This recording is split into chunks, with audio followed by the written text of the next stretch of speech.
Hey, woo! Welcome to Rikudou!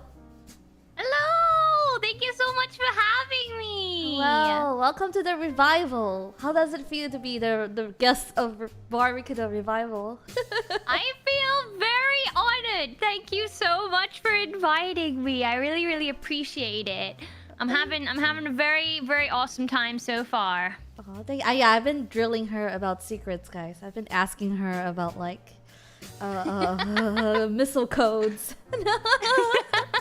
Where does the British store their missile codes? Tell me, no. What? Yeah, so it took a little while to get this set up because it's mostly on my end because it's been so long since I've done this, and I was like, how do I schedule this again? Oh, no worries. I'm just very happy to be here. Thank you so much. For those that don't know, I am Yura Rikudou from Prism Project, and this is my guest. Please introduce yourself. Hi everyone, my name is Milky Queen. I am a V-singer and music producer and variety streamer. It's lovely to meet you. I love playing puzzle games, simulator games, visual novels, that sort of thing. And yeah, I love music, I love singing. If you're interested, then please check out my Twitch and YouTube. Thank you so much. Yes, all her links are in the description, so if you guys want to check out her stuff. Okay. You guys must be wondering, Yura, how do you know Milky Queen? I'm gonna say that I've always known your name loosely, but the reason that I first saw your content, it was when you first tried out Mokopi. Wait, that was your first clip of me? That was my first clip of you when you first tried out Mokopi, because you were really excited. You were like, "Yay! I can finally do full body tracking at home."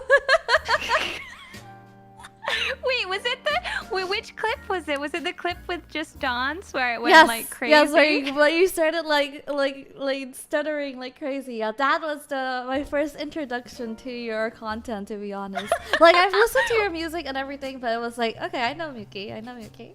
But then once I saw that, I was like, she's funny. I'm so happy that you got an introduction to my chaotic side, which is definitely part of the streaming experience too. So. Yeah, I'm happy. Thanks for watching it. I bet you were Milky must be waiting. So what song were you was the first song that you know me from? I know it's Mokopi. No, but I prefer you be honest and just say, yeah, it was that hilarious Mokopi clip. Yeah, it was good. It's a good clip. Yeah, it was when I saw that, I was like, oh, okay, I get it now. Understanding her energy. Yes. Chaos. Yes. Yes.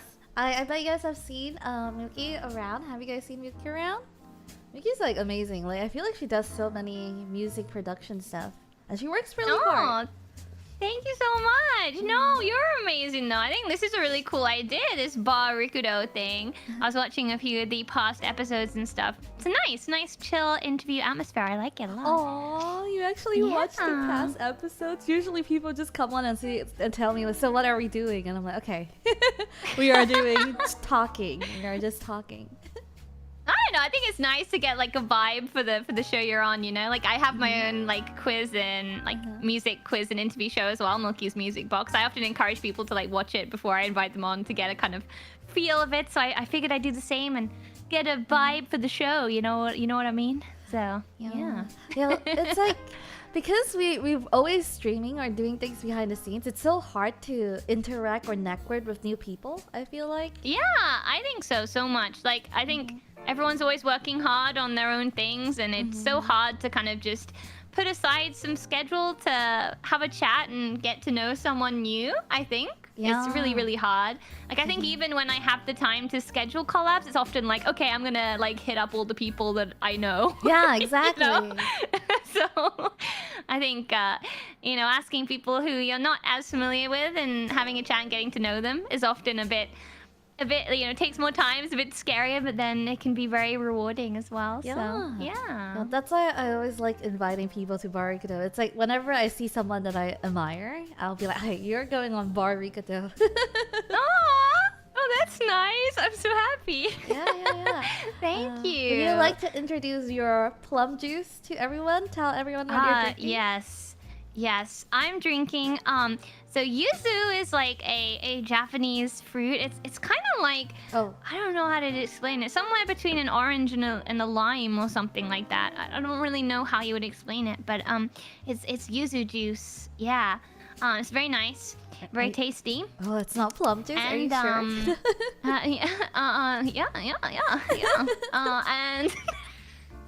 And I've got some Pokemon ice cubes in there too. I've got some can't say it. Piplup ice cubes. Very cute. Are you like a Yeah. big fan of Pokemon? I like Pokemon, yeah. I'd say my biggest kind of I like playing Pokemon, but my biggest like series are Sonic the Hedgehog. I'm a big Sonic fan, and also Ace Attorney as well. I'm big on Ace Attorney. What about you actually? What are your favorite game series? So like when you say Sonic, do you mean like just the games? Are you interested in like the animations and stuff? Yeah, I watch all the TV shows too. Okay. I'm gonna start reading the comics as well. I've really been wanting to put some time aside to read the comics because, yeah, huge Sonic fan. Okay, yeah. my favorite animations were like Sonic Underground. I feel like not a lot of people know it. Can I sing it a bit? Yes, Is that allowed on this stream? Yes.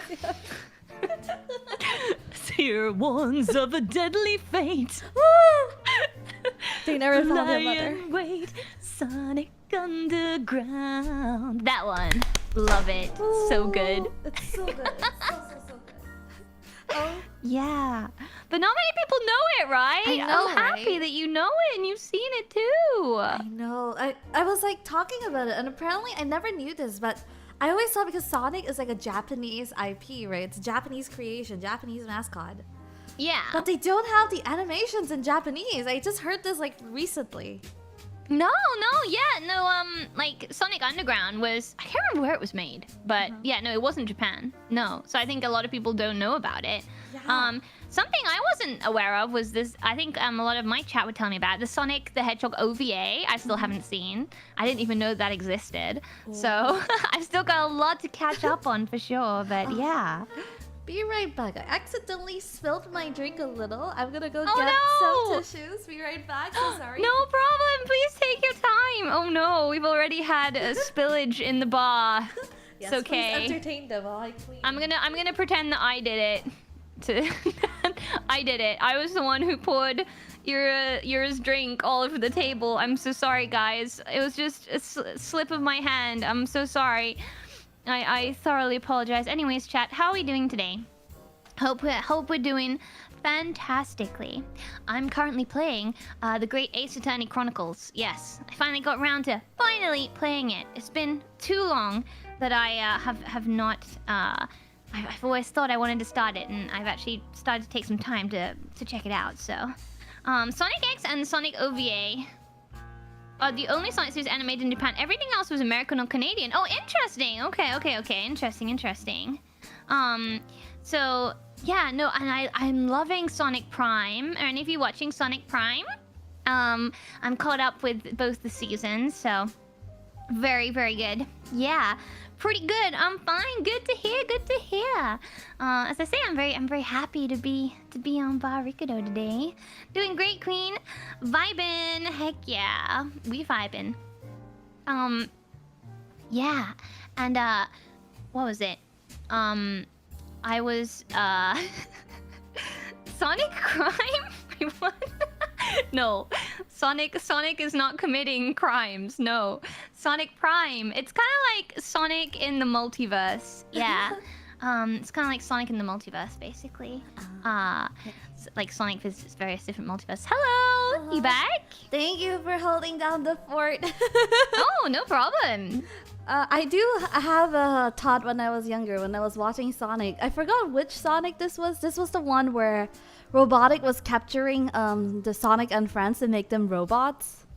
Oh, and he captured like okay. Sonic's like grandpa and made grandpa a robot. I don't think I know this one. This has Sally. This is the first time I laid my eyes on Sally. Oh, with Sally. Okay. Yeah, I'm not super knowledgeable about like that part of the Sonic world, but Okay. sounds interesting. Yeah, so when I saw Sally, I was like, oh, Sally's hot. Damn, Sally's hot. Yo. I mean, I've told my chat this, but I have a rather embarrassing past of, drawing my OCs, like, I don't know, like, marrying Sonic characters and stuff like that. Oh. Don't worry. Oh Long no. ago. Oh no, you're that kind of kid, huh? The forever hidden old DeviantArt, yes. Oh no. But yeah. So were No, you but really yeah, big fan. were you really happy about that new Sonic game where you're able to make your OC? I forgot the name of it. Sonic Forces? Yeah, it was good. But I mean, in terms of recent Sonic games though, if you're gonna play one, you gotta play Frontiers. Have you played Sonic Frontiers? No, I have not. I'm not like a big It's Sonic actually really good. game fan, but I watch the animes. Oh, okay. Well, yeah, if you're looking to get into the games, my two favorites, my favorite Sonic Adventure 2, and then recent favorite would be Sonic Frontiers. It's really, really good. Oh, Yeah. I do have a game that I really like of Sonic's. I forgot the surfing Oh. on the board ones on like PlayStation 2. I forgot what it's Oh, called. Sonic Rider? Ah, there we go. Yeah, that one. Yeah, it's so fun, right? I feel like they're so underrated. Those Yes. games were so good. Yes. Although the one on the Kinect was weird. Did you ever play that? No. Like you actually had to it's like you had to have a friend with you to play it, and it used the Kinect, so you had to like hold hands and like rotate as if you were both on the board. It was like really No, weird. I never tried that. I remember that you can get like a friend to jump on you in like 2 players or a multiplayer. Okay. Yeah, it was kind of a strange concept. Strange concept. Yeah. Another one that I enjoyed was Sonic Heroes. Oh, Sonic Heroes is so good. Yeah, I love Sonic Heroes. That was my first time when I first saw Rose, and I'm like, Sally is better. Oh. So So every- you prefer the Sonic X Sally shipping to the Sonic X Amy shipping? Would Yeah, you I say? don't like Amy. I don't know. I don't know why people like Sonic Amy. Do you like Sonic Amy? I feel like Amy's like his mom. Actually, me and my chat are constantly having a battle about this. So actually, I'm Shad Amy. I'm a Shad Amy shipper. Okay, Shadow Amy. Okay, I can see it. I can see it actually. To be Like honest. because right, like he needs someone like Amy, right? Like Yes. they fit so well together. But I feel like Sonic he just annoys he Amy. I friend feel zones like. Amy. Yeah, he friend zones Amy so much. I don't know when she's gonna get it. I don't know. That would be my opinion.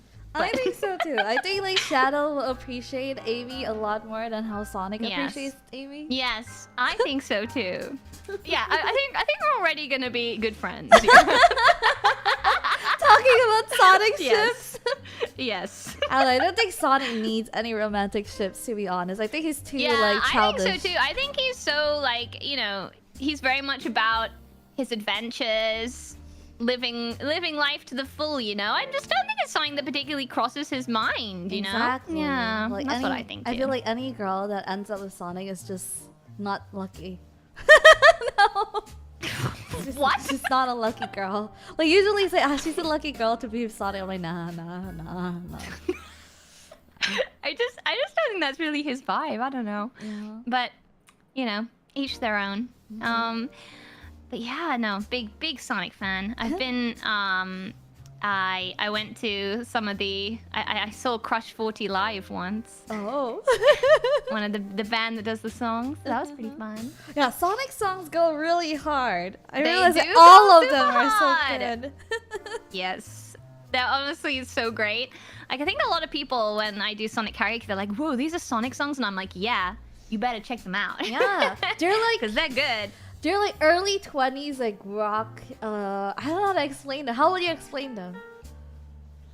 Very kind of like, yeah, rock that gets you very determined Yeah. for your day. Yeah, I feel yeah, like yeah. they're very like, if you listen to a Sonic song and you feel like you can take on anything. I don't know. That's the kind of vibe that I get from a lot of them, I think.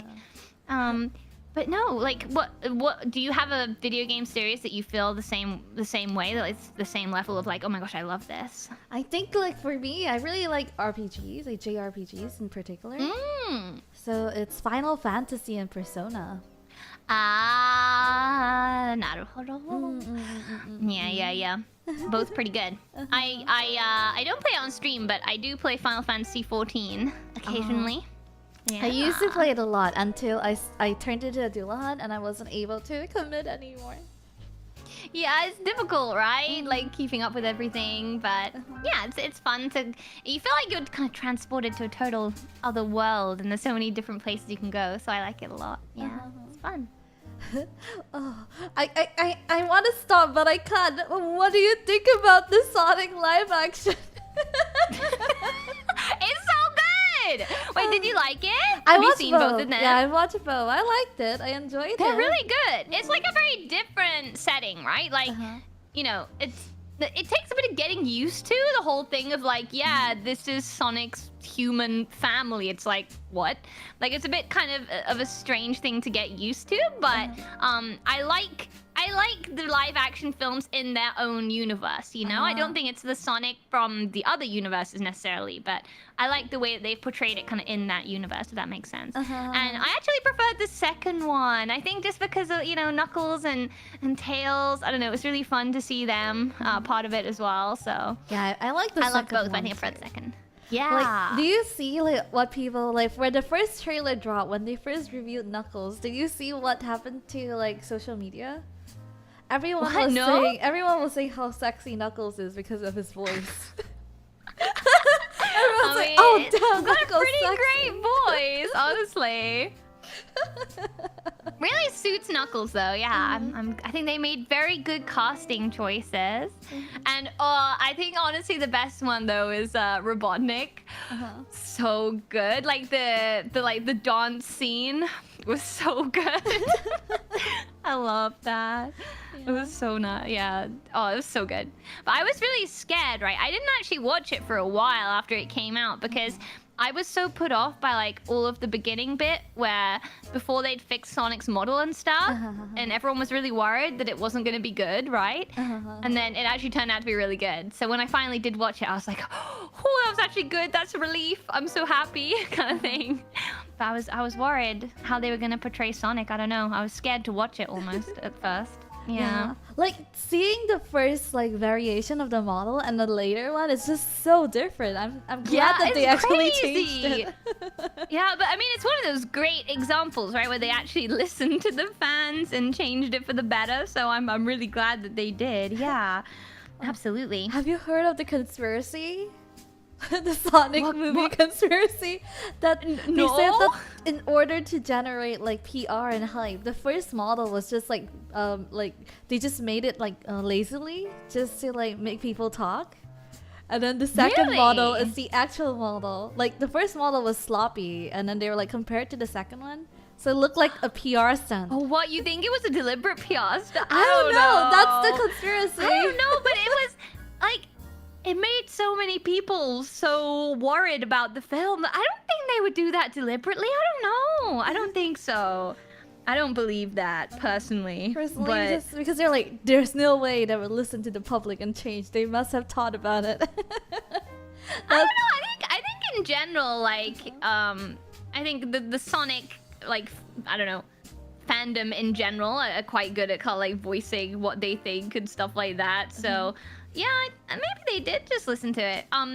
Something I also, a complete tangent. Do you watch the Twitter takeovers that they do?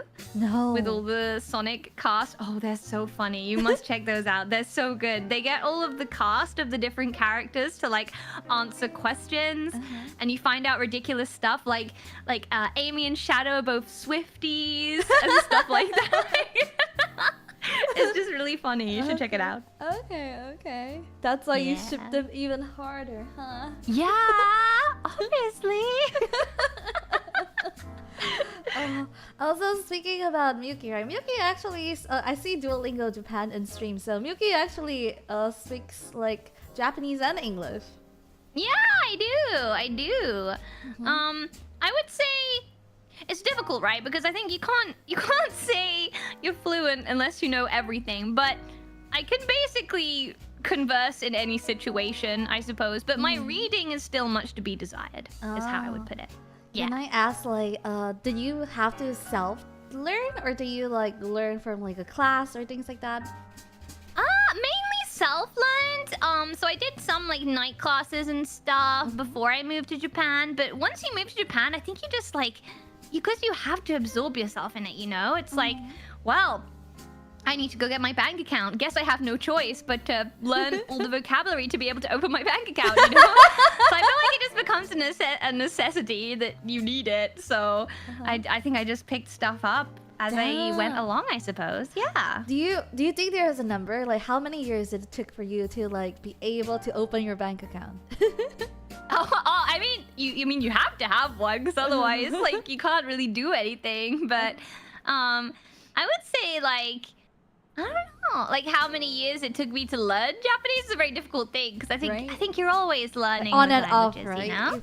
You feel like you're always like doing it on and off. Yeah. So you know, even though I can say I'm pretty much, you know, I mean, I sound pretty fluent most of the time. There's still stuff I can learn about, like, you know, different vocabulary that I wouldn't normally use in conversation, right? So I feel like there's always, room for learning with languages. So I think it's difficult to say, like, how long did it take you to learn? It's like, well, I'm still learning kind of thing. So, yeah. Because I think like a lot of people in chat are also always learning Japanese, and they're always asking like, so what's a tip you can give? Like, what's a better way to learn Japanese? Like, when I first started to learn, I wanted to learn it to play more otome games. I see. You wanted to talk to the Japanese Ickmans. I wanted to play more of those like version novels, because not a lot of them are translated back then. Right. So one of my friend is like a translator, not translator, an interpreter. Right. For like a company. So I was like, so how long do I have to learn to be able to play otome games? And then he's like 5 years. And I was like, never mind that. I think it can also like widely depend on the game, right? Because even now, like, I can watch anime and stuff without subtitles most of the time. Most of the time. But then if it's like a really specific subject, like in medieval times or something like that, where it's like very specific language, it can be still very difficult and very strange kanji. So I think it's the same for games too, right? Like, it depends on the kind of setting that the world is in and stuff like that too. Depends on how hard it is to play, I think. Yeah. Yeah, and like maybe see, I think the best way is actually just to use it as if your life depends on it. Yeah, and if you move to Japan on your own, then literally your life depends on it. So it's a great way to get into it quickly. Yeah. For sure. I learned English when I was 10, so I couldn't speak like a word of English until I was like 10. Right. Yeah, so I learned it through games, but now that I'm older, it's so hard to learn anything. Feels like my brain doesn't want to keep it anymore. Oh, really? Oh, that's interesting.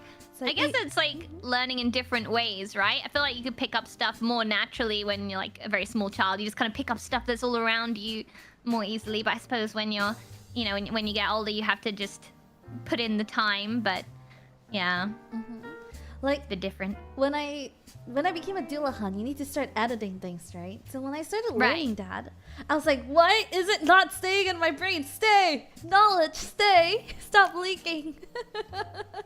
Aww. Yeah. I find that I have a very strong memory, like, in the short term, but not in the long term. I don't know about you. Like, I'm good at like heavily revising stuff for an exam or something like that in the few days before. But then if you try and ask me something that happened last year, I can't remember it all. Yeah, that's kind of thing. That's kind of similar. Like, if you ask me things that I just revised, I will definitely remember all of them. But then afterwards, I'll be like, what did I eat like last week? Yeah, same. Yeah. And for me, like, it's quite good, really, because like I basically forget the plot of any movie or game after so you can about a year. rewatch it? Damn. Yeah, so I can rewatch it. It's like a whole new experience. That's nice. Yeah. Okay.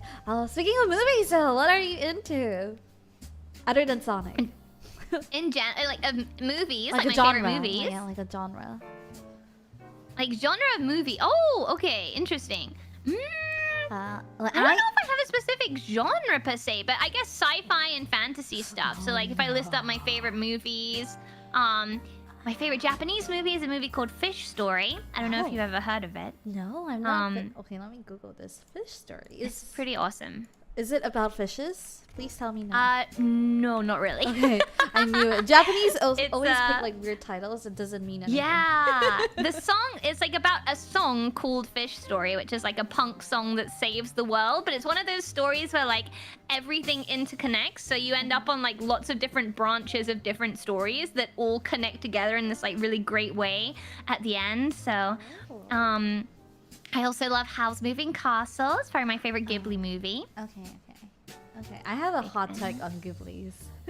Oh? This is Oh? okay, we'll be friends because of Amy and Shadow, but I think we won't be friends on Ghibli then. Oh? Oh? I don't know. Oh, no, go ahead. No. Like, I think it's that when I watch it, I might have been too young. Right. Because when I watch it, I feel like Ghibli movies are very artistic. They're so artistic that I don't understand what's going on. And then I feel like anyone that says they like them are bullshitting me. Oh, okay. That's interesting. Like, everyone that says, I love Ghibli movies, I'm like, I bet you don't even understand what was going on half the time. I think it kind of depends on which movie with that. Like, without spoiling anything, like I definitely felt that way about the new Ghibli movie, that I was very kind of confused as to what was going on. I think there's definitely some Ghibli movies like that. But I think Howl's Moving Castle, one of the reasons why it is my favorite is, I guess there's like a lot of slightly confusing bits too, I guess, but I just love the setting and the characters so much. I actually love them so much I'm reading the book right now. Oh, the original book series. Okay. Yeah. Howl Moving Castle is the one that makes you think that. It's the one that I sat down and I watched it and was like, what the hell did I just watch? Well, fair enough. We can agree on Shed Amy, but we can agree to disagree on House Moving Castle. Yeah, that's the word. They're very, very abstract. So when I watch it, I was like, I can appreciate that it's very artistic. But I guess I quite like abstract stuff like that, especially for movies. Like the kind of movies that really get you thinking and really get you kind of dreaming and thinking about the setting. I quite like that sort of thing on occasion. So yeah. Maybe we differ a bit in that respect, but I also you might like these too. I love Lord of the Rings. Yeah, you Lord of the Rings? I do like Lord of the Rings. Okay, yeah. And I like Back to the Future. Oh, I've never seen Back to the Future. No, when it was popular, I couldn't speak English. Okay, you need to set yourself a day to watch all 3 Back to the Futures back to back. It's They're like so good. Movies like Back to the Future, Home Alone, I've never seen. Like that era, I guess. Yeah.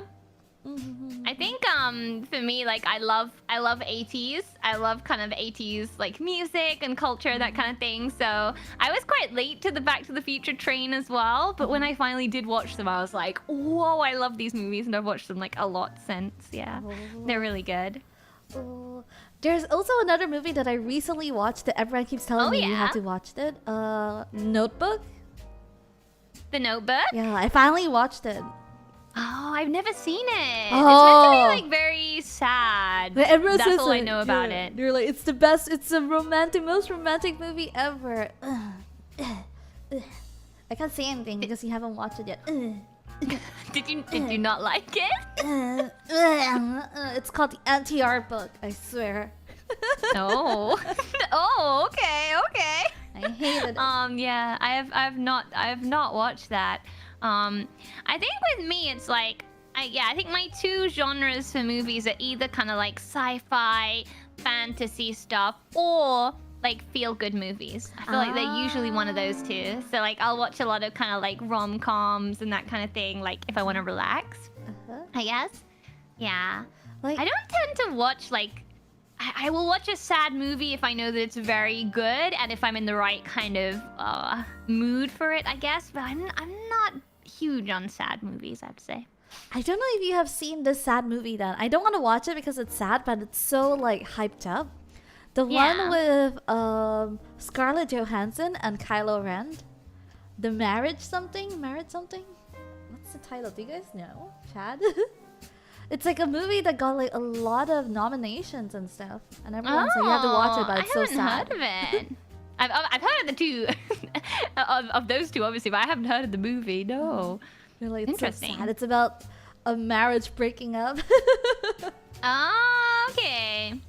Interesting. Marriage Story. That's the name. Marriage Story. Okay, interesting. Yeah, no, I haven't seen it. Oh. Hey, it's a meme. What? It won so many nominations, and then I was like, oh, a movie about marriage falling apart. No one wants to watch this. It's too real, too close to home. Aww. I feel like, yeah, I just have to be in a very certain mood. It has to be, if it's gonna be a sad movie, it has to be something that I really want to see, I guess. Like, if I know that it's a movie that's gonna make me uncomfortable, it has to be something that I know I'm gonna really enjoy, I guess. So I usually, sometimes with sad movies, I look up the plot in advance before I watch it. That's what I do for horror movies. Yeah, horror too. Yeah, if on the once in a blue moon, if I'm gonna watch a horror movie, I will look up the plot. I will look it up as the movie goes. I'm like, oh, no, I need to know, or else I need to prepare myself before I get scared. I just saw a legendary movie mentioned in chat. Have you ever seen The Room? Oh, the no, I did not hit her. Hi, Mark. Oh, hi, I did Mark. a watch along of that with my chat. Such a wild ride. Oh, did you see like Disaster Artist after? No, I haven't seen it yet. I'm really excited to watch it. Oh, hi, Mark. Oh, hi, Mark. Oh, hi, Yura.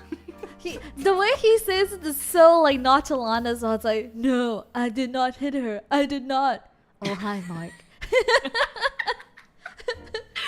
So good. So nonchalant. Like all the sexy scenes too. He put so many sexy scenes in that. Oh movie. god, it was so awkward. I didn't realize how many there'd be. I was just like, can this end now, please? Awkwardly laughing. Just like, yeah, it's pretty intense. Oh, God. What about you? What are your favorite movies, Yura? My favorite movies are like spy movies. Oh, okay. Yeah, I love spy movies like James Bond. Catch Me If You Can. Yeah, things like that. And then like one of my favorite, I feel like it's very underrated, but it's pretty new. Men from U.N.C.L.E. I have not heard of it. Yeah, it's it has Henry Cavill, but it's really nice, and that's one of my favorites. Oh, talking of spies, have you seen? I love those movies. Kingsman. Yes. Kingsman is great. Yeah. I love the Kingsman series. It's really good. Yeah. I kind of love Colin Firth. Do you watch all of them? I watched like the first one, the second one, and the prequel. Wait, how many have there been? I think I've only seen 2 or maybe 3. I might have seen 3. I think 3. The last one was like the prequel one. The prequel one actually like, oh, I love the little twist. Wait, prequel? Yeah, there's a prequel one. Like how they made Kingsman. I don't think I've seen that. Okay, I need to watch it. Yeah, no, I think I must have only seen the first 2 because it doesn't sound familiar. I think like... Okay, I need to get that on my watch list. The prequel name is like a different name. It's not named like Kingsman. I forgot. It's very similar though. Let me Google this just so I can get it out of my head, or else I'll keep thinking about it. I thought the Kingsmen. The Kingsmen. Oh, okay. Yeah. Okay. Yeah, it's how they made like Kingsman. The Kingsmen. I'll have to go check it out. Yeah, no, but I love those 2 movies. It was so good. But I know that you said you like sci-fi. Are you like a Christopher Nolan like fan? Like Inception, Tenet. I like Inception.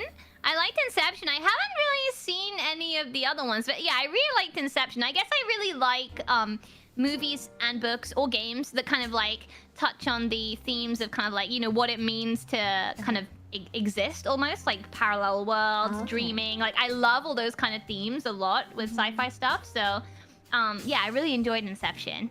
But again, I was quite late to the party. I think I only saw it maybe 1 year ago. Oh, Inception. wow. Yeah. Does it still hold? I really enjoyed it. Pardon? Does it still hold up to like its reputation? Because I imagine. I mean, I enjoyed it. Okay. Yeah, it was really good. Okay. It was interesting. Like, I wish I could rewatch it in this era, but I remember.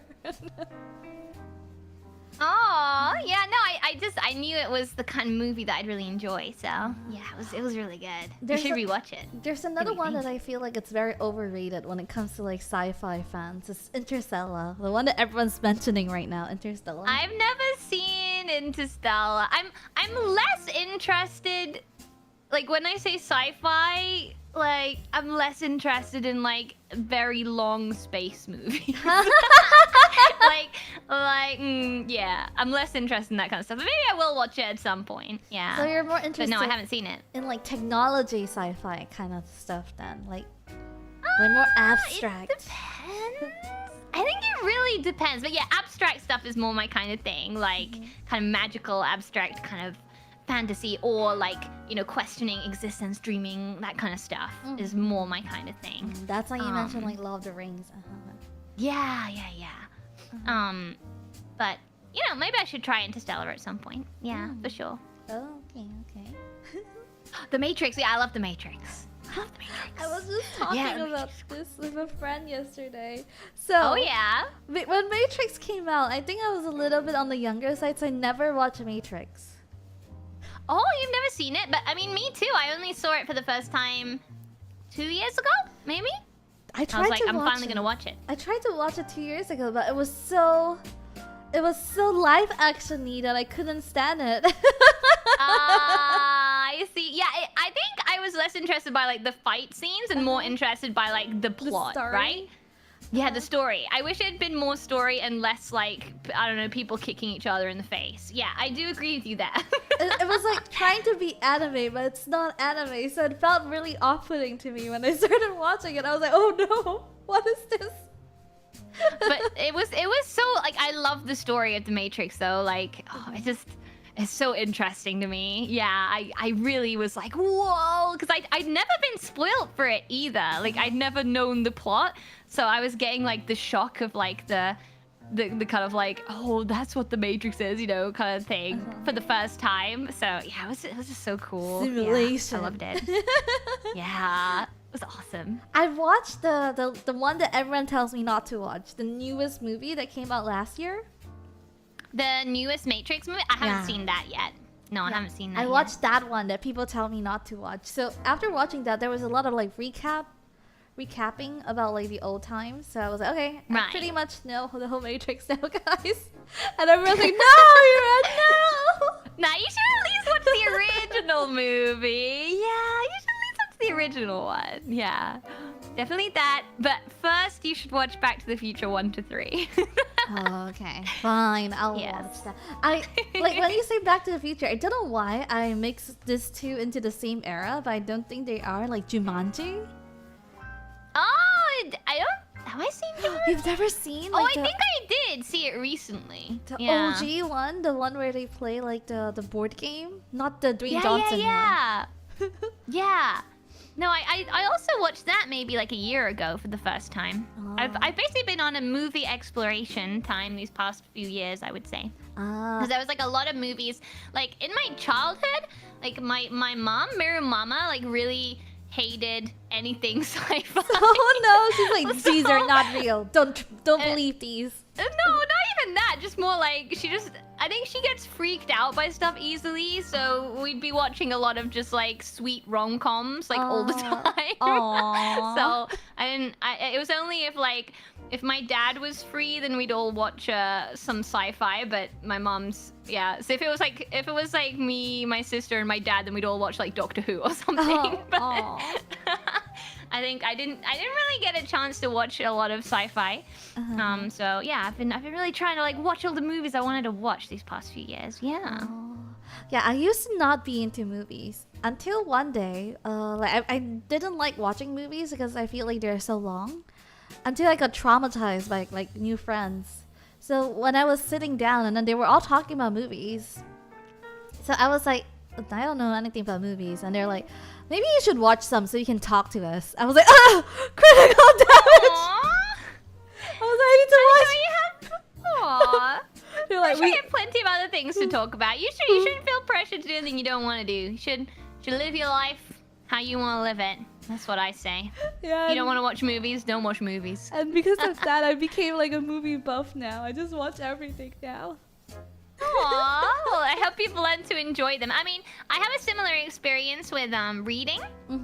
So when even when I was like a teenager, I hated reading. I hated reading when I was a child. I hated reading when I was a teenager. And then it's only kind of like recently, maybe in the last like 5 years maybe, like I've gotten really into reading. Like suddenly it's like this something clicked, and now I'm just like reading a lot of like classic books and stuff like that. So maybe it's kind of a similar thing, like something I used to not enjoy doing, I now really enjoy doing, I guess. What's the first book that you read during like this like 5 years? The one that you like started? Oh, that's a good question. I think it was some Murakami actually. Oh. Yeah, I was very interested to read some of it. I think that is what it was. It was a slightly shorter Murakami book. So what's it called? The one with the sheep one. It's like a lot shorter than regular books, and I think I was like, oh, actually, I really enjoyed that. Oh, I'm gonna read some more Murakami. And then slowly I think like I ended up reading more and more and more, and now I'm just like reading every day. So I'm really happy that I was able to get into reading a lot. Even though I didn't used to read a lot. That's true. Like Murakami stuff are very like abstract and dystopian. Maybe that's why it's like things that you like. Yeah, it doesn't have to be dystopian necessarily, but yeah, I do really like kind of abstract. Really makes you think about like I don't know, the like different things about the world and what existence kind of means. Like I love that kind of deep stuff. Yeah. Is that an Australian accent? Would you like to explain? Wait, what? Someone's asking you. Do you have an Australian accent? Oh, no, don't be ridiculous. I am very British. Thank you very much. But I understand where they're coming from, because when I watch like movies, if there's an actor that's Australian or British, I will be like, huh, is this Australian or British? And a lot of people have said that like my British accent has kind of dwindled a bit living in Japan for so long, if that makes sense, because like I'm surrounded by so many friends who like, you know, from the US or other places, and I feel like my I don't know, British English accent has definitely kind of lowered a bit since I've been living here. Yeah. Yeah. Like I think like people tell me that posh British accent is not the common British accent. The British accents that you hear on TV. Oh yeah. Do you want me to say something? What do you want me to say? Okay. What do you want her to say? Say Yura belongs in Ravenclaw. I feel like you have to say that in like posh British accent though. In normal British accent. If it's like normal, it's like I don't know. Oh yeah, bruv, you want to go get a cheeky Nando's on Tuesday? Nando's. Or something like that. So that's how she sounds like when she has too much juice. Okay. No, but honestly, like, I think in certain situations I sound a lot more British. Like, a lot of people were teasing me a lot. I released a music class where I teach people how to make a song of their own from start to finish. And in the trailer and throughout all the lessons for that, like, I'm really, really serious.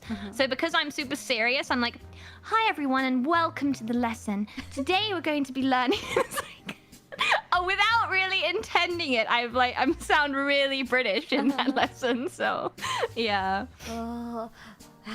Do you think like Like, do you think like accents naturally just change over time? I guess so, right? I think so, but I think it's also like who I'm with, right? Like I feel like when I'm collabing, because there's like lots of different accents and stuff, I feel like, you know, it's almost like my accent kind of like just changes and adapts, I guess. And then, but when I'm with other British people, it goes more British again because that's what I'm surrounded by. So I don't really know. Okay. Yeah. Yeah. So I learned English from games, right? And then I learned it from like Nickelodeon and Disney. So people keep telling me that I sound like a badly dubbed PlayStation 2 game. What? They're like, That's why not does true. I think you've got lovely English. Yeah. people keep telling me like why does Yura sound like a badly dubbed like PlayStation 2 game? I'm like, excuse me? What? Don't listen. Don't listen to them. Could you ask? Bottle of water. Oh. Bottle of water. Bottle of water. What? Bottle of water. What? Bottle of water. Water. I don't know why. Just British accent always What? just sounds so What? cool. I think it's because of spy movies. I think it's because I like spy movies. Oh yeah. And it's always British spies, right? It's always the British spies. Talking of like the MI6. water's quite an interesting word actually, because like my mom, if I ever say water, she's always like, "No, Milky, it's water. Say it properly." I'm like, water. Computer.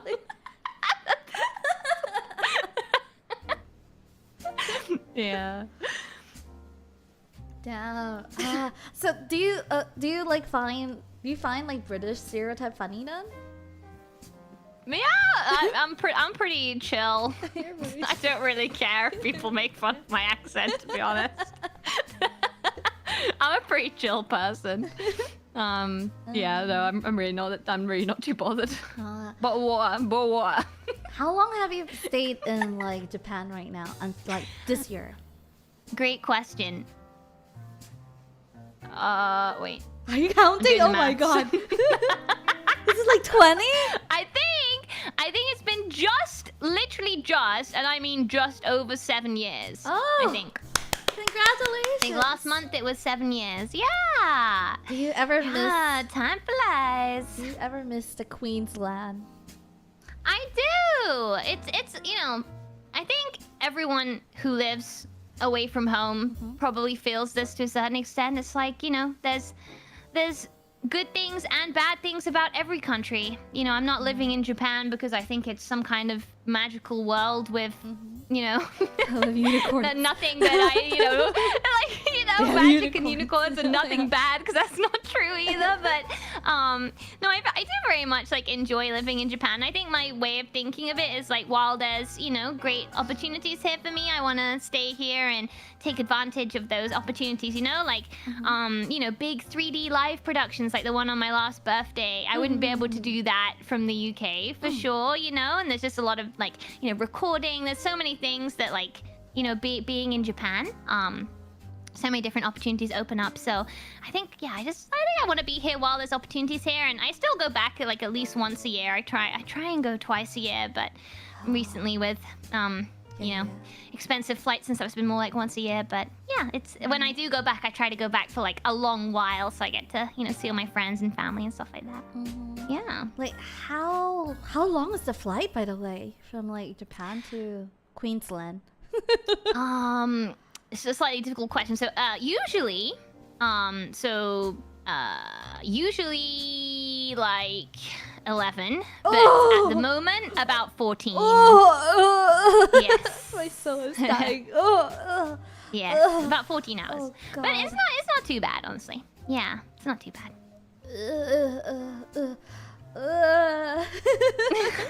Have you ever been on a 14-hour flight? No, anything more than 10, my soul will leave my body. I mean, the way to do it is just drink juice and watch it. I mean, I'm a very nervous flyer, actually. I get very nervous, so I basically have to order juice as soon as the plane's taken off. It's like, get me a juice right now. And then I just have a lot of juice and watch movies for the whole 14 hours. And usually it passes reasonably well after that. Yeah, get a lot of snacks, I hot wish noodles, I could just and that kind of knock stuff. myself out. Like, I wish someone would just like, what was it? The chlorine mean, and then I just wake up. Chlorine? Yeah, Oh, just chloroform. Chloroform, sorry. Just take chloroform, and then I just sniff it, and then I'll just wake up once the flight ends. Like I had a friend that visited me recently from the UK actually, and she can do that, right? I've known her for a long time, and she can literally sit standing up. She can sleep standing up on a bus, on a moving bus. What? So she was able to just sleep through the whole of her flight, and I was like, wow, am I so jealous of I you? know, right? Yeah, I was like, whoa. Because I cannot really sleep on planes at all. Yeah, because like I tried to, but keep waking up like every few hours, like an hour, 2 hour, like things like that. Yeah, it's just, I don't know. I think there's always like a certain amount of nervousness for me on planes, so I'm better off like completely distracting myself watching a movie. I think usually. And just Are you shutting off, I guess. nervous Yeah. because you're scared that like things might happen, or are you just nervous in general? I'm happy to talk about it if you're happy to hear about it, but it's a little intense. Okay. Summarize it in a happier But my way. chat for know me. about it. No, my chat know about it. I have quite intense death anxiety. Okay. Stuff like flying, like occasional kind of like movies and games will kind of like be quite intense for me. So like yeah, as I say, like flying is just a bit difficult with that. So I have to just drink juice. Okay. Oh, okay. Yeah. For me, I never have that just because I have this mentality where if I die, I die. I envy you. So whatever. I think anyone with phasmophobia wishes they were like that. So Right. you keep that, and you keep that strong. It's a great like- thing to have. It's like whenever I watch these movies, people are like, they message your loved ones, I'm boarding, love you, and then everything. I'm like, I just go in, and if I'm gone, I'm gone. No. But honestly, I think that's a great way to think about it. And if you are able to think about it that way, I think that's the way to think about it, you know? So respect for that, honestly. Yeah. Oh damn. Yeah. So does like every time there's an earthquake, does it like freak you out? Earthquakes not so much, because I feel very prepared for earthquakes these days. I've got my like disaster prevention kit and stuff like that. If it's like a really big one, I guess, but like there's usually not any kind of immediate threat or anything, so that's less bad. I think stuff where there's like, you know, if I act quickly and evacuate, it'll be all right. Okay, Kind of stuff. like things is you not, can it doesn't bother me prepare. as much. Okay. Yeah, exactly. Okay. Yeah. Oh, okay, got it. Understand. Yeah.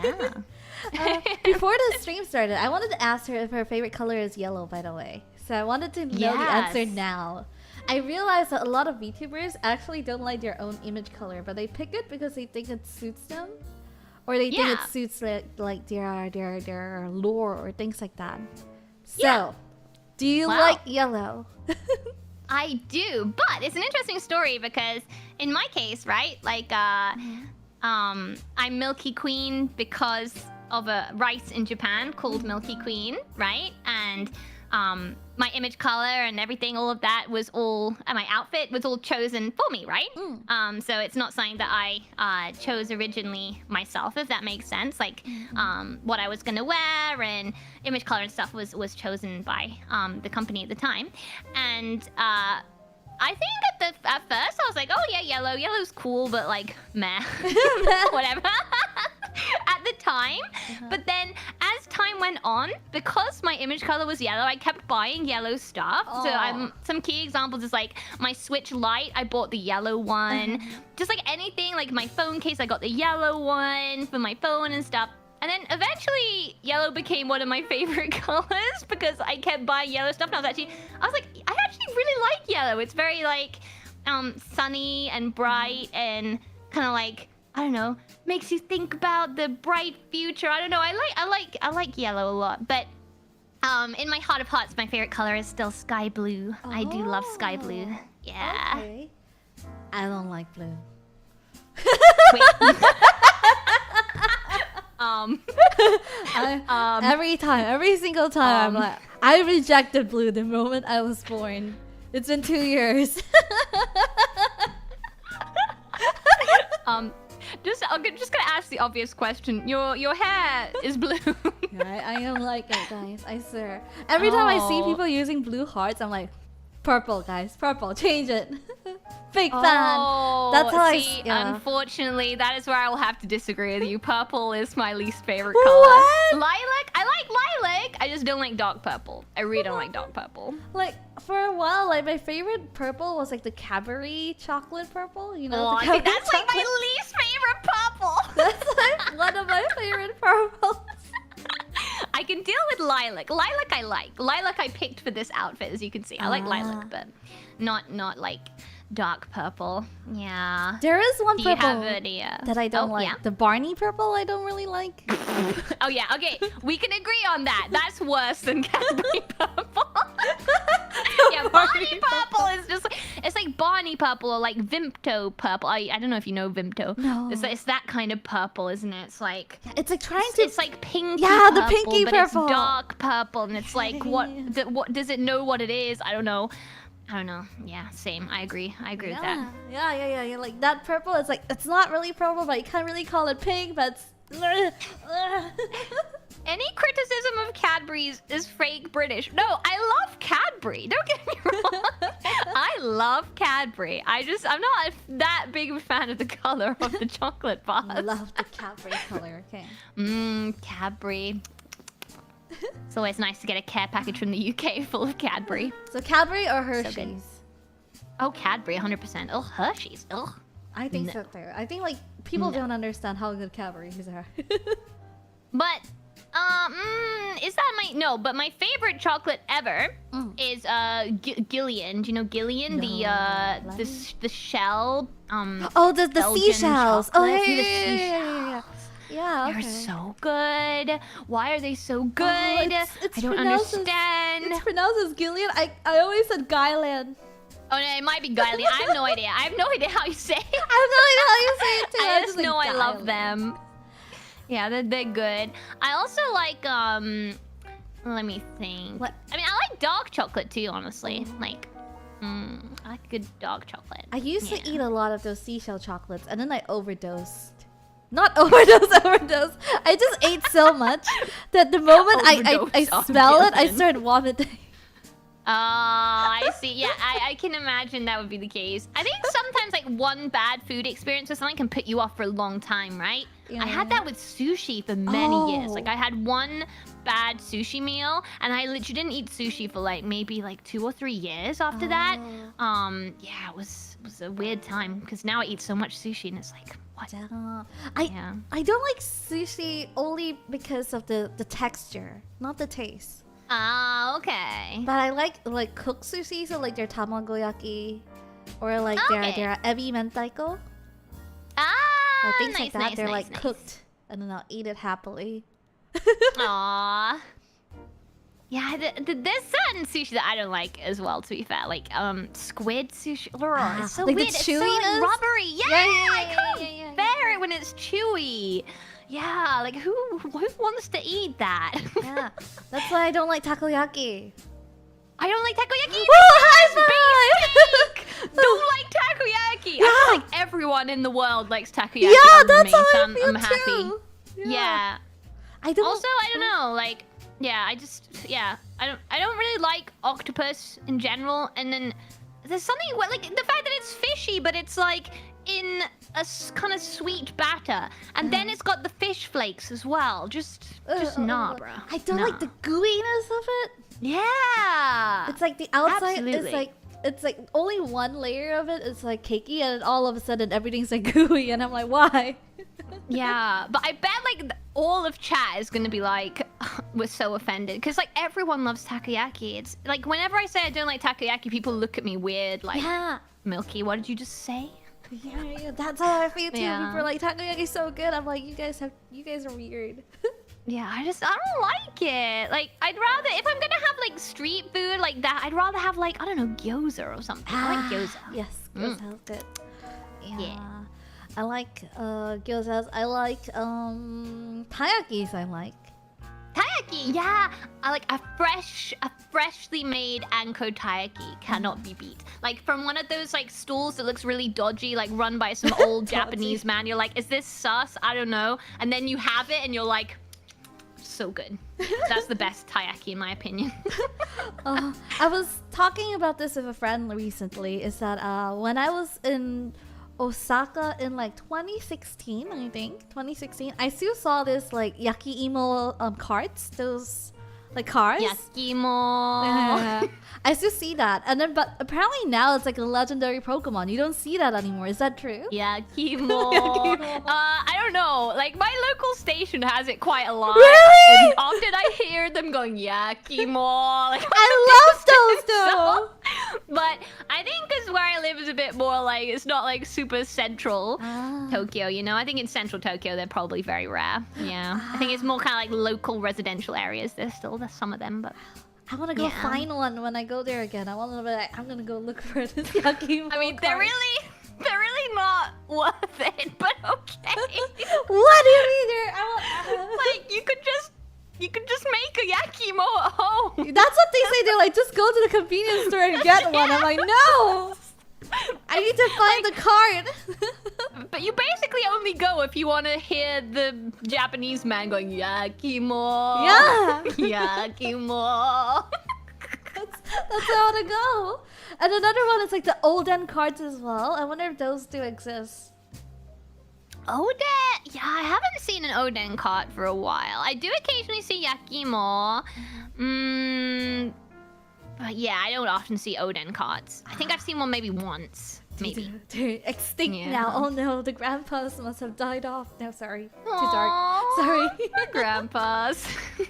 Oh, the grandpas are gone now, guys. Aww. Yeah. Yeah, Ooh, yakiniku. Yeah, yakiniku's good. I like yakiniku. I don't know why. I think it's like Japan's beef is like on another level. Like where I live in the underworld, I feel like the beef has a very strong gamey taste. Yeah, same in the UK. It's just not the same. It's like I don't really eat beef in the UK at all, but I will eat it in Japan sometimes. Yeah. I don't eat it in the underworld as well. I only eat it in Japan. Yeah, same. Because it just doesn't taste the same. Yeah, so like it's weird. It feels like Japan's beef is like on the same level as pork. It's so like juicy and it's so tasteful, but it doesn't have that beef taste. Yeah, it's like it's that weird undertaste, isn't it? You've hit the nail on the head with that. There's some weird aftertaste whenever I have it in the UK. So I don't tend to eat it. Yeah. It's like the first time I ever had good beef was in Japan, so I was like, oh, beef is actually not bad. Let me try it back in Underworld. And I tried it again. I'm like, nope. Nope. No matter the price that I pay here, why does it not taste good? Yeah, this is just not the same, I don't think. No. I think that is true. It's also like quite like thin, but like nice cuts, I think usually. Yeah. That is true. Yeah, that's why I'm like, whenever I go yakiniku, I'm very happy to go in Japan. But if it's anywhere else, I'm a little bit skeptical. I'm like, I'll occasionally go in the UK if it's like Korean barbecue or something. I find the Korean barbecue in the UK is generally pretty good, depending on where you go. Yeah. Do you like any Korean food? I do, but in general, I'm totally fine with like spicy food when it comes to like, I don't know, like let's say Indian spice or like Thai food spice. But Korean spiciness is the one thing that like breaks my stomach, so I have to be careful. But I really like kimchi. I like what's it called? Kimbap? Bibimbap. Yeah. I like Korean barbecue. Yeah, this is basically as long as it's not too spicy. I like pretty much anything. Yeah. Well, I like tteokbokki. Oh, yes. Tasty. I like that too. Yeah. I prefer them. I don't know why I like tteokbokki more than I like dangos. I feel like dangos are very weird. Yeah, I'm not so keen on them either, to be honest. It's the sauce, right? The soyu sauce that I feel like it's like, It's a bit mid. I don't know, in my opinion. Yeah, but no, in general, like I like Korean food just as long as it's not super spicy. There's this thing that I always talk about. Have you ever been to the US? I have. So I went a long while ago. But that was more kind of like down the south. So it was like Florida, Atlanta, Florida. like those kind of places. Having a lot of sweet tea, that kind of stuff. Where I went to go see friends. That was like a long time ago though. And then recently I did go. Yeah, it was really, really fun. I'm not gonna say where I went, but yeah, it was really, really nice. Nice trip. Yeah. Like, I always wanted to go, but the flight is stopping me. And the reason why I want to go is that I heard that if you go to Walmart, you can see a lot of weird people. What? I want to see the weird people. What do you mean? Oh my God. Like the people that you see on like memes. I want to see that in real life. What? I'm pretty sure people that go to Walmart are just normal people, right? No, they say that the Florida is the best one. Like if I go there, like every day there has to be like something happening. There has to be like a weird person that you can see. Thank you for the raid! I haven't heard of this. Oh, thanks for the raid! Thank you! はい、ごめんなさいね。今日は英語喋る。日本語でも大丈夫ですよ。日本語大丈夫ね。ミュッキーは読めるよ。めっちゃうまいよ。上手よ。読める。Yeah, she あ will りが read とうご it. ざいます。Thank you! Welcome, welcome! Yeah, we're doing Bar Rikudou, where we talk to new friends and get to know about their preferences. Like their Yay. love for Sonic. Yay!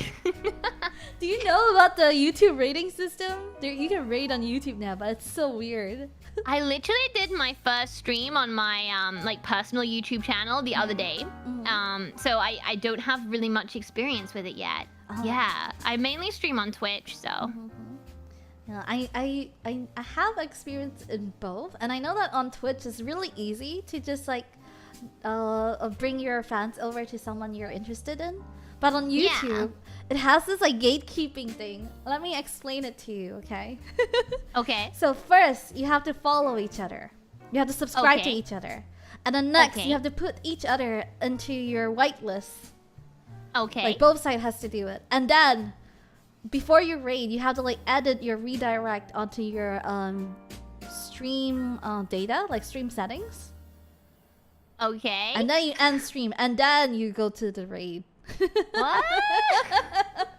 Okay, maybe I'm gonna properly research this before I try YouTube raid and totally mess everything up. It's so annoying. I know, right? I can't even like type raid and then go somewhere. You have to like redirect it to someone that you're subscribed to and whitelisted, and they have to do the same to you. Mutual. That's so weird. Yeah. Mutual whitelisting. Interesting. Okay, I'll have to look it up before I try to use it. Otherwise, I feel like I'm definitely gonna get something wrong. It's to stop the Good to hate know. raid. Okay, there you go. That's the reason.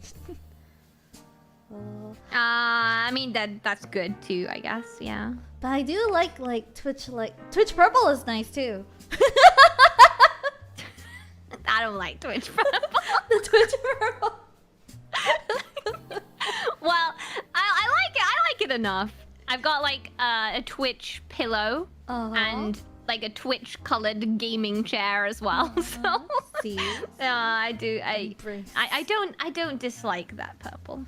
Embrace the purple. No. No.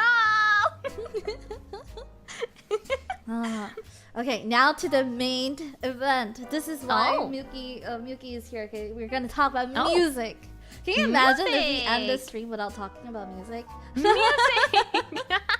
I mean, you know, it's your show. You chat to me, whatever you want to chat about.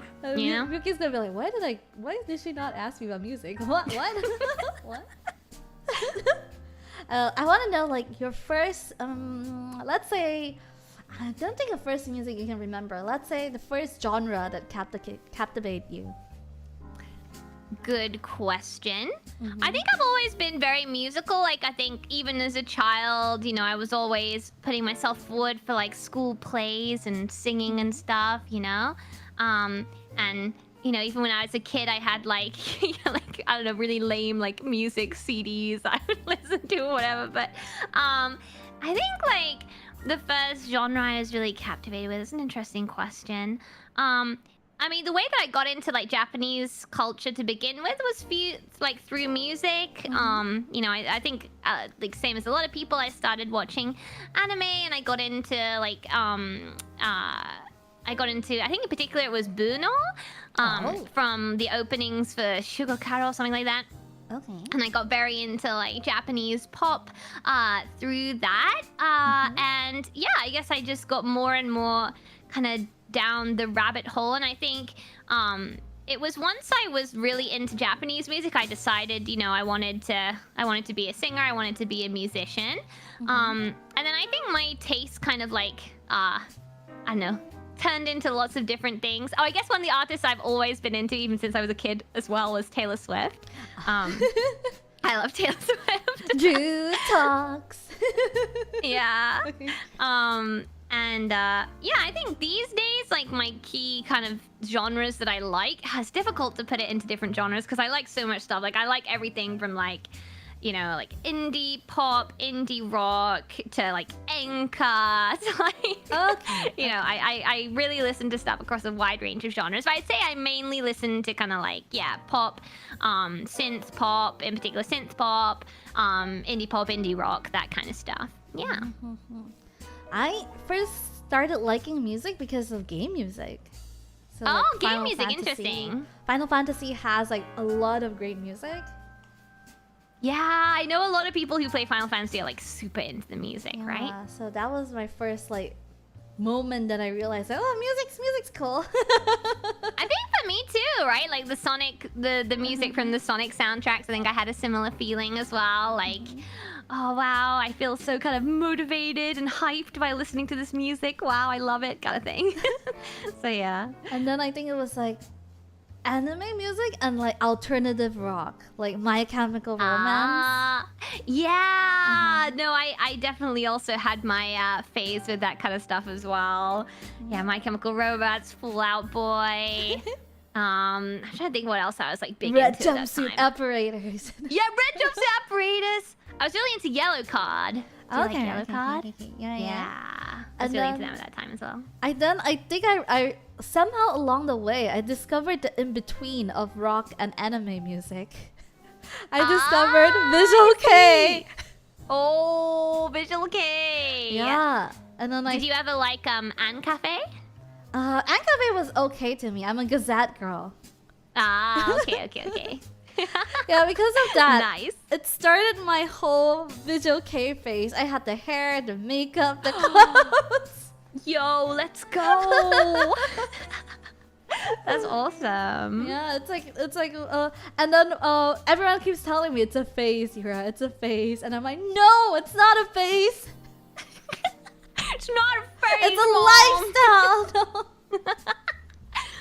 I feel like I had a similar thing with I was very into like Lolita fashion and stuff like that at one point. At one point I had a lot of different like dresses and fashion and stuff, and I was really into like Kyari Pamu and that kind of stuff. So I think my music influences also influenced my fashion too at one point a lot. Yeah. It was like you're like, you're gonna dress like this forever. That's what I thought.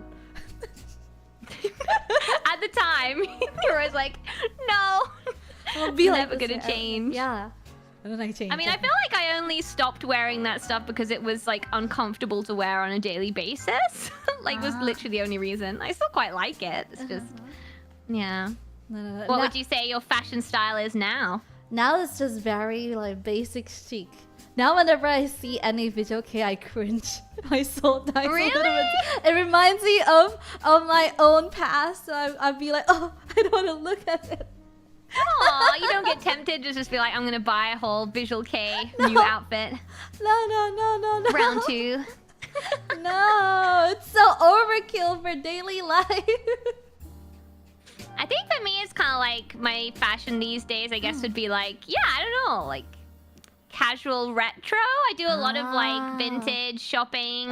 So a lot of the like dresses and stuff that I own are all vintage stuff, and that's kind of comfortable. I guess that's the thing, like retro comfortable. It's the main thing. Especially when you're streaming, right? You need to be comfortable. Mine has become very like neutral color. Like I used to hate like brown or beige clothes, and now it's just mostly brown and beige and black and white and gray. Oh, really interesting. Yeah, so it's like like I feel like I went from so flashy to like I just want to blend into the walls, guys. Don't look at me. Aww. Well, they can be super like nice clothes though in like those colors too. I'm also I really don't wear a lot of brown.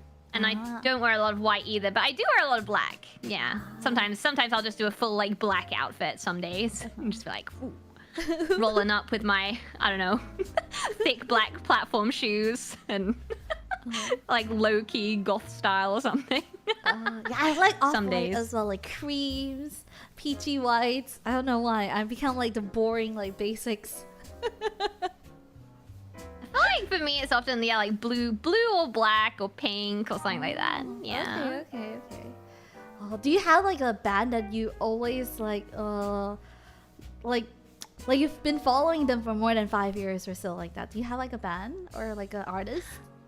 Artist for sure, yeah. Band not so much honestly, but artist definitely. So like I'd say the artists that I'm like really into at the moment. Oh, there's so many. Like, it's difficult because some of my favorite artists aren't really kind of like doing lives or anything anymore because they're kind of like, you know, 80s or something. But in terms of like current artists, yeah, Taylor Swift for sure. I'm actually going to the Eras tour in Tokyo in February. So, Aurora. I'm a big fan of Aurora. I went to go see her live. The one in Frozen, Tokyo right? as well. Yeah. I really love her music a lot. I'm also really into like 80s and city pop. There's a DJ called Night Tempo who does his own original music, but also like remixes of different famous city pop hits. I really like him. I've been to lots of his lives in the last few years. I'd say kind of like current artists. That's probably I haven't been to any of their lives, but other ones I listen to a lot are like Phoebe Bridgers. I'm trying to think. There's a lot of kind of like indie pop ones that aren't so well known that I listen to a lot as well. And then ones that like really aren't doing like lives or anything anymore. I love Kate Bush. Oh, okay. Everyone, whenever I tell them that, is like, whoa, Milky, you're so old-fashioned. But her songs are just like so classic and interesting, and like the stuff that she chooses to write about, I just find it fascinating. Yeah, so big fan. Yeah, that's some of my top artists. What about you? As I venture into adulthood, I've become such a boring person.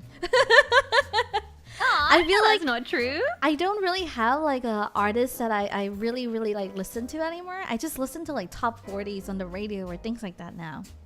Right. But I think like recently, I don't know why, but this is such a basic take, okay? Like Kenshin Yonezu. Oh yeah. I love his songs. Really popular recently, right? Yeah, very popular recently. I feel like that's everyone's go-to now. Everyone, whenever they say the music that they like, it's always Kenshin Yonezu. I mean, you know, they're popular for a reason. You know, I don't think there's anything wrong with liking something because it's popular. You know, some people are scared to like something because it's popular, and that doesn't make any sense either. Like, it's popular for a reason, so you know. Yeah. Then, speaking of Taylor Swift, though, I do listen to Taylor Swift, but I'm not like I don't listen to every single song of hers. Yeah. So only those that I'm like, I like it, and then I'll keep putting it on repeat. Can I ask you this then? What's the worst song that Taylor Swift has? Oh, easy. Okay. I mean, because I'm very much a kind of person who even if I love an artist, I will still have songs that I'm not particularly fond of. I don't know if I can swear here, so I'll just... I don't really like Vigilante... that song. I don't know. And same with Look What You Made Me Do. I'm just not really into those songs that are very much about like just like the beat and the words. I don't know. Okay. I feel like it has to be kind of deeper lyrics for me. So my favorite Taylor Swift album is Folklore. I absolutely think every single song on Folklore is just beautiful. And yeah, that's definitely my favorites. I also I'm not particularly fond of... There's a few on Reputation actually that I'm not particularly fond of. Let me see. Gorgeous. That song really annoys me. And You're so gorgeous, just look at your face. Like, what is that lyric? I don't know. That song really annoys me for some reason. So yeah, even if I love an artist, I'm very willing to talk about what songs I don't like from them as well. Yeah. like my favorite Taylor Swift song, surprisingly, both of them are like collab, like duet songs of Taylor that I really like. Yeah. I really like The Last Time. Yes, The Last Time is a great song. I agree. And I think that his vocals, like, I really like it's like Snow Patrol's recent stuff. I don't know if you've heard any of it. Like, No. I didn't really listen to much Snow Patrol, and then I started listening to some of their most recent stuff. Like, some of their like songs are like really long and things. They're really interesting, and very interesting lyrically. So yeah, I agree. And what was your other favorite? My other favorite, Axel. Exile. Exile. Oh yeah, Exile. Exile. Yeah. No, that's fair. I think I agree. Like the kind of mixture of kind of tones in those two songs, I think do sound very nice, and I think that those kind of vocals really like blend well with Taylor's vocals. So yeah. I would definitely agree. Yeah, those two are my favorite. And then like the very first time that I heard her song was "Teardrops on My Guitar." That's the very first song that I heard. That's the very first song I heard of her as well. That Brings was back memories listening to that one. Yeah, that was when she was country. Every time I tell people, like, I felt so edgy when she was first out. I was like, guys, I listen to country music. Guys, I'm listening to country. Yeah, you know Taylor so cool. Swift. Oh, you never heard of her? That was when she was like really, really new. Yeah. Bizarrely, like I was telling Chad about this, I have a signed CD from her. Oh. But from like a long time ago, like from a time that I don't remember. I think I was like quite young, like too young to remember this happening. But like, yeah, I have a signed CD from her, and I was like, yo, when I found it, when I went back to the UK last time, and yeah, that was kind of cool. Oh, you're like, what? Yeah. I have this? Yeah, I was like, what is this? Mom, where did this come from? Yeah. Oh, do you go to like a lot of concerts then? Are you like a vivid like concert goer? I wouldn't say necessarily vivid concert goer, but like there's certain people who I will go and see. Like, I've always wanted to go see Aurora live, for example, and I was really happy I got to go when she was in Tokyo, and that was very much like, you know, there was a lot of lighting and beautiful stuff, but it was very much stripped back to be a lot about her singing and performance and her dance and stuff. And so that was a really interesting experience, I guess. Same with like, but it's very different to like if I go to a Night Tempo live, which is basically like a city pop DJ party, which is totally different, but it's like also a really cool experience because it's like, you know, younger Japanese girls who are really into the kind of city pop scene, but also like, you know, people who are into city pop who are like, you know, alive in the 80s and are like, you know, remembering those times as well. It's like lots of different like walks of life all partying together, and that's what I really like about Night Tempo's lives, for example. So I think it depends on the live, but yeah, I think I like the experience of hearing the music, you know, but being there in the moment, I guess, and really feeling the music. I do like that experience. Yeah. There's one concert that I regret not going. Oh yeah. My Chemical Romance had a very recent one in Japan. Did they? They had a very recent one in Japan, and then I was like, Aw. no. Oh man, I wish I would have gone to that too. I It would have know. been so good. I could have like belted out all the lyrics. I know, right? Because I know that before the pandemic, they were set to go to like a Tokyo one and an Osaka one. But the Osaka, Right. they were like opening for something else, so they weren't like the main thing. Right. So I wanted to go, but because like the pandemic happened, so it was cancelled, and it was like cancelled Oh. indefinitely. But when it came back, I No. didn't see the news. I wasn't like tuned into the news. I didn't know that until a friend of mine said, "Oh, I just went to like My Chemical Romance concert." I was like, "What? What? What? What? What? Say that again." What? And you never told me until you went. Oh yeah, MCR would have been so great live. I think like the one of the funniest lives I ever went to. Wait, no, I don't think you'll know them. Do you know Busted No. and McFly? No. Okay, don't worry. I feel like this story will be lost on you then, but basically they were like really cringe bands when I was like, that I used to like love, and they did like a mashup concert together, and I think that was like probably the funniest concert I ever went to, because it was just like, I don't know, all my young Milky dreams in one concert. So yeah. Oh no. Okay. I want to go to more concerts, but I always feel awkward to go alone, and not a lot of my friends are into like going to concerts. Right. So I don't really. I'm very much the kind of person that really doesn't mind going places on my own. So I suppose there's that. Like a lot of these, I just go on my own and just vibe. You just vibe? I just kind of like enjoying the music. Yeah, I like being there and enjoying the music and hearing the music and being in the moment. I don't know. I mean, I go to cafes and stuff on my own too, so I think I just enjoy my own company and also the company of friends, I guess. Yeah. Like going to concerts, alone, I feel like I will know what to do or what not to do. I'll be like, should I sing? That's fair. I guess it's definitely easier when you're in a group to like just vibe together, I guess. Yeah, I feel like the anxiety of like being alone just scares me. I'll be like, did I go to the right or the left? Aww. Yeah. I've always wanted to go see, like, this is one thing, like, it's a Japanese culture thing that I've always wanted to go see. Chica idols. Oh. I've always wanted to experience it. Have you ever seen a Chica idol, like, live one? I have. I've always wanted to see it. Yeah. Yeah, it's probably fine to say. I used to do like back in the time before VTubing. Ooh. I used to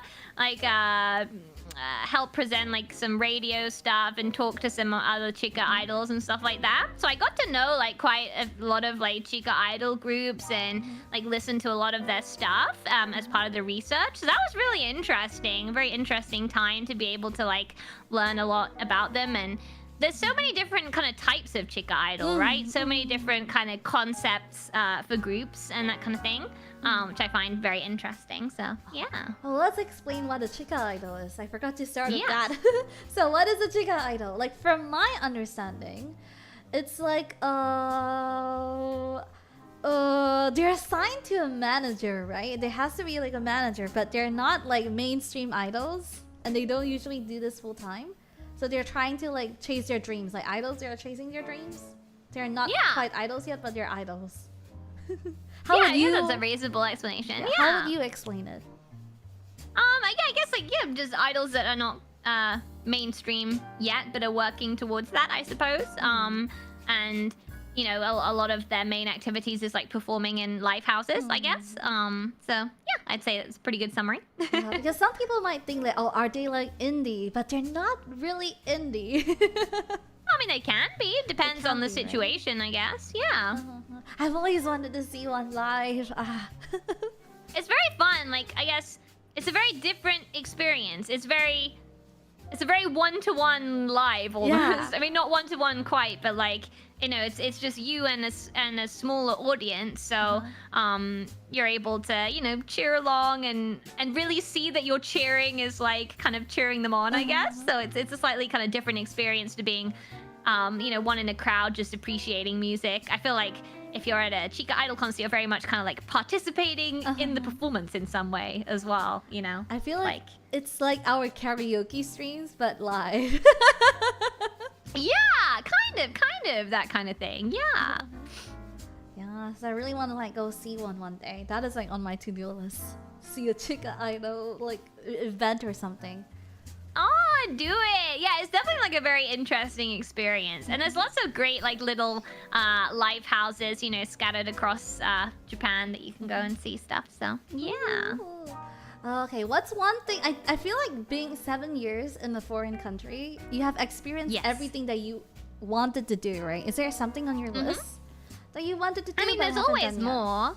Oh. I guess there's always more because, like, you know, you can live here for 7 years and still have places in Japan you haven't been, you know? Like, there's still prefectures I haven't visited. There's still some places I haven't been able to spend a lot of time. So I think really it's like traveling, I guess.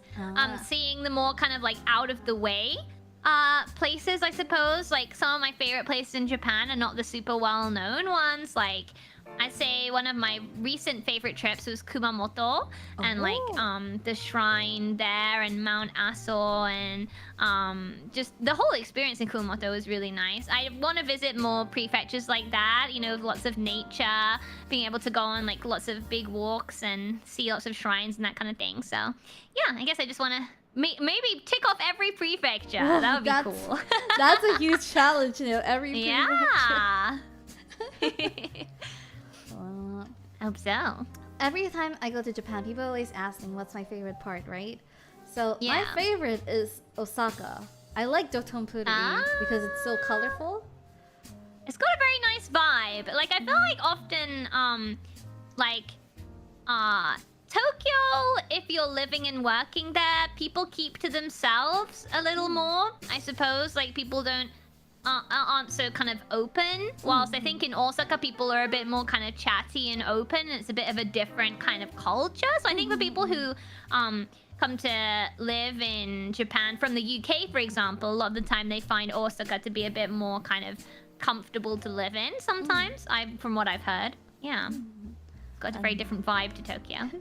And then the place that I like the most in Tokyo is actually Odaiba.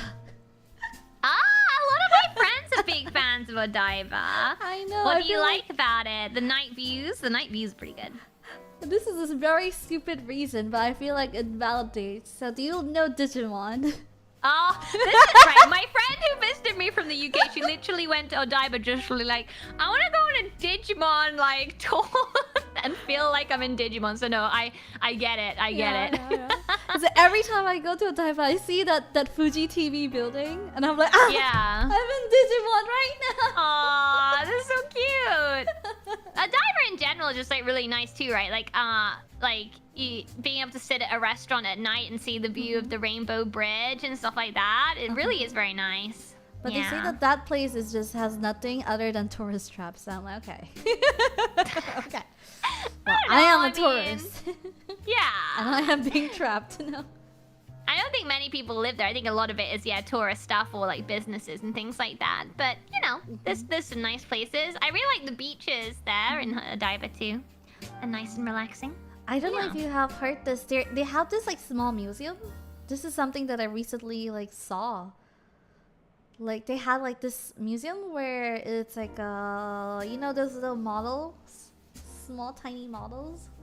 Oh, of, like, I don't think I've heard of this. They have like they rebuilt the whole like Sailor Moon's town. As like part of the exhibition. And then I'm like, I want to go see Sailor Moon's town. Wait, so like it's just tiny. Yeah, houses? miniature like maps, like the world. As a person from the UK, all I'm thinking is like, so a model village. Yeah, pretty much that. That's it. That's I guess so. Yeah. That's it. yeah. That. And then I'm just I feel so like model intrigued by villages it. are very. Are they a British thing? I don't know. Now I'm doubting it. I feel like model villages are quite a British thing. Like British countryside, you'll come across a model village quite a lot. I think. That. I really want to go. Yeah. Have you ever been to the UK? No. Wait, I have been to, but it was like a work trip, so I was only there for like 2 days. I touch down, do work, and then go home. I've been to like Manchester. Manchester's a nice city. Oh. Heck yeah. Yeah, I like isn't there a tram in Manchester? I love trams. Yeah, I've only been there for like work trip. I wish I was there longer. Well, if you get a chance to go there while I'm there, I'll show you around. Yes, please. I heard that. I don't know if this is true, but I always tell chat this. I've never really traveled around Europe, but they tell me that every city just smells like pee. And the reason is that people are always drunk and they're just peeing everywhere. Yeah, I mean, maybe. I don't know. I mean, I feel like London smells sometimes, but Tokyo smells too. Like if you go to like Shibuya and Shinjuku, that smells. That's So where the I feel like all PORP. cities smell. Yeah, whenever people come and tell me like, I just went to like Italy, I just went to Paris, and I'm like, does it smell like pee? That's my first thought about Europe now, which sucks. But then like Smells like pee. yeah, so I assume like the UK is the same since it's like near each other. Yeah. I mean, yeah, I mean, London smells sometimes, but it's still a nice place to be. But I really like, I like Bath though. Have you ever been to Bath? No. It's like a very pretty city, and it's got a Roman bath, and all of the houses are like the same, built with the same kind of stone, so it all looks very uniform and just a very, very pretty place. Also, like, yeah, I just like the British countryside too. I really want to go and spend more time in Edinburgh. Edinburgh seems like a cool place. Oh. Yeah. Oh. Is there a place in the world that you always wanted to visit but haven't? Switzerland. Oh. I wanted to go to Switzerland for a long time. I feel like my Instagram, right? My private Instagram, I only use it to like kind of cottagecore posts. It's just like, yeah, I want to be reading my book, making jam on this hill, like that. And on there, I get recommended these like train videos in Switzerland a lot, where it's like trains like into the mountains, and it looks like so beautiful, and just the scenery just looks amazing. And yeah, I'd love to go to Switzerland. What about you? So you know I like spy movies. So for some reason, almost every spy movie mentioned this location, so it makes me want to go to Budapest. Budapest is such a great place. No, seriously, Budapest is amazing. I think Budapest is actually my favorite city in Europe. Oh. It's very cool. I went there on like a trip with lots of my friends, and it was just so cool. Really awesome place. I had It's the so best pretty, time. right? Yeah, it's so pretty. There's so much to do. Great food. Just a great time. Yeah. Yeah. The only reason I'm interested in it is because it's always mentioned in spy movies. You're like, the incident in Budapest. Budapest. She's in Budapest. You'll be able to go to all the scenes from the spy movies and act them out. Yeah, that's not like, oh, then I have to go to Budapest. Yeah, it's a cool place. It's either like Morocco or Budapest. Like these two places are always mentioned. Morocco. I think my sister went to Morocco recently. She had a really nice time. I think she did all sorts of exciting things. It's meant to be very, very different to pretty much anywhere else, but very interesting and full of culture and great food as well. I'm so scared of Europe after watching Taken. Oh, what's that? I don't think I've seen it. You never seen the Liam Neeson No. movie, Taken? No. What? There's someone that has never seen Taken? What? No. What is it? Really? Wait, the Liam Neeson one? Really? Are you joking? Wait, am I gonna have to Google this? Wait, you've never seen Taken? It's such a meme. It's a meme where he says that I have a special skill set and I'll find you and I'll kill you. A particular set of Taken. skills. I will find you. No, Impossible. I've never seen it. Okay, you have to watch this of chat. Please watch this of your chat. Okay, I will. But Taken is like a... what do you call it? A spy movie? Not really. It's like an action movie. You don't Yeah, really I think like maybe action that's why movies. I haven't really. I don't tend to watch like a lot of action movies, so maybe that's why I haven't seen it. Yeah, but I'll check it out with chat. It's so cool. It's about like the dad is like a retired a special agent. Right. So the daughter went on vacation in France. And then was human trafficked. Oh. So because her dad is like a cool like ex-agent, so he's able to go all across the world to find her. Whoa. So it's that Okay, kind that of sounds story. pretty interesting plot. Yeah. Okay. I'll have to check it out. I think not seeing Back to the Future is worse than not seeing Taken. No! Yeah. See, not seeing Back to the Future future is worse. Yeah, I agree, Julius. I agree. Back to the Future is classic. Oh, but the Leonese, it's where the memes comes from. Like, there's such a huge meme on that movie. So I'm surprised you've never seen it. I'm often like really behind with memes. People are like, Milky, how do you not know this meme? And I'm like, what? I'll check it out. Heck yeah. Damn. Yeah, that makes me so scared to travel around Europe, because apparently like tourists get scammed very easily, I heard. I mean, sometimes. I guess you just have to be vigilant wherever you are in the world. There's always scammers anywhere. So that is true. Just gotta be on your toes. I think if you're traveling somewhere you haven't been to before, it's always best to go with friends if you can. I guess stick in a group. But yeah, I'm sure you'll be fine. Do it. Like both of my cousins that went to they studied in the UK, but I don't remember where. So every time they study in the UK, they do like this Europe trip, right? On the train. So they put their luggages on the compartment, like the overhead compartment, and then they just sleep. And then one of my cousins just lost everything. Yeah, like the moment they wake up. That. You can do that in Japan, but probably nowhere else. Yeah, the moment he woke up, he's like, everything's gone. Like he had to like make a new passport in the embassy and everything. Oh my gosh. Yeah, I always have to be careful when I go back to the UK, because like in Japan, you can just leave anything anywhere, right? Like, I'm gonna hold my seat in Starbucks. I'm literally gonna leave my handbag there. No problem, right? As soon as I go back to London, you literally, your handbag hits the table and it's gone. It's the table. No! It's like the moment you just, let me put this down. Oh, okay, it's gone. Yeah, literally in London, that's what it's like. But in Japan, it's just like, whatever. Yeah, I'm just gonna leave my handbag while I go order. It's all fine. It's crazy. I have to like readjust every time I go back. But the overhead is there for a reason. That's where you put your luggages. Yeah, but still, I think if you're in Europe, you just can't really sleep on the train, or like one of you sleeps while the other one's awake, kind of thing. Is okay. But yeah, you can't just sleep with your luggage up there, really. Oh, okay. Yeah. Okay. Yeah, and it's gone. Yeah, it's literally that. So he had to like wait in the embassy for his new passport and everything. And my other cousin has a similar thing happen, but I don't remember her story. That does sound like a nightmare. Oh my gosh. Yeah. Yeah. So, that's my image of Europe. Every time I think of Europe, I think of pea-smelling cities and getting robbed. I feel like that's a very extreme view of it. I think you just gotta be vigilant. I think you just gotta.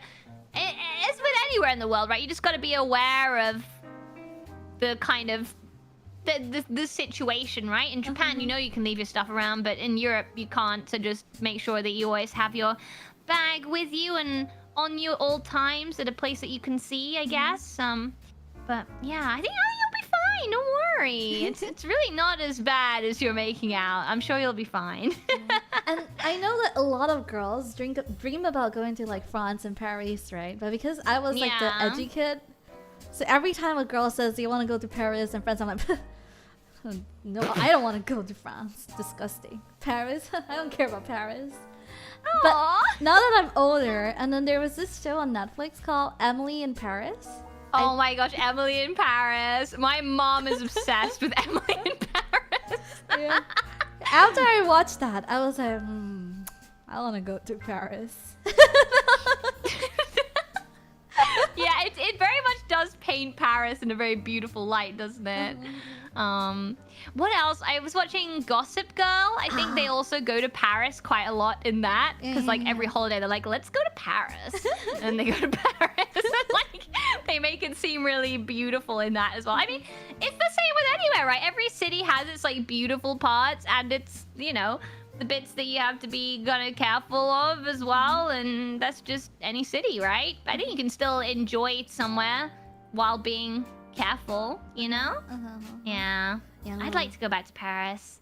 I haven't been for a long time. Maybe we can go I would like to explore a bit more. Je parle un petit peu de français. Oh no, she didn't hear me. Yes. Maybe we can go together. Oui, mademoiselle. Omelette for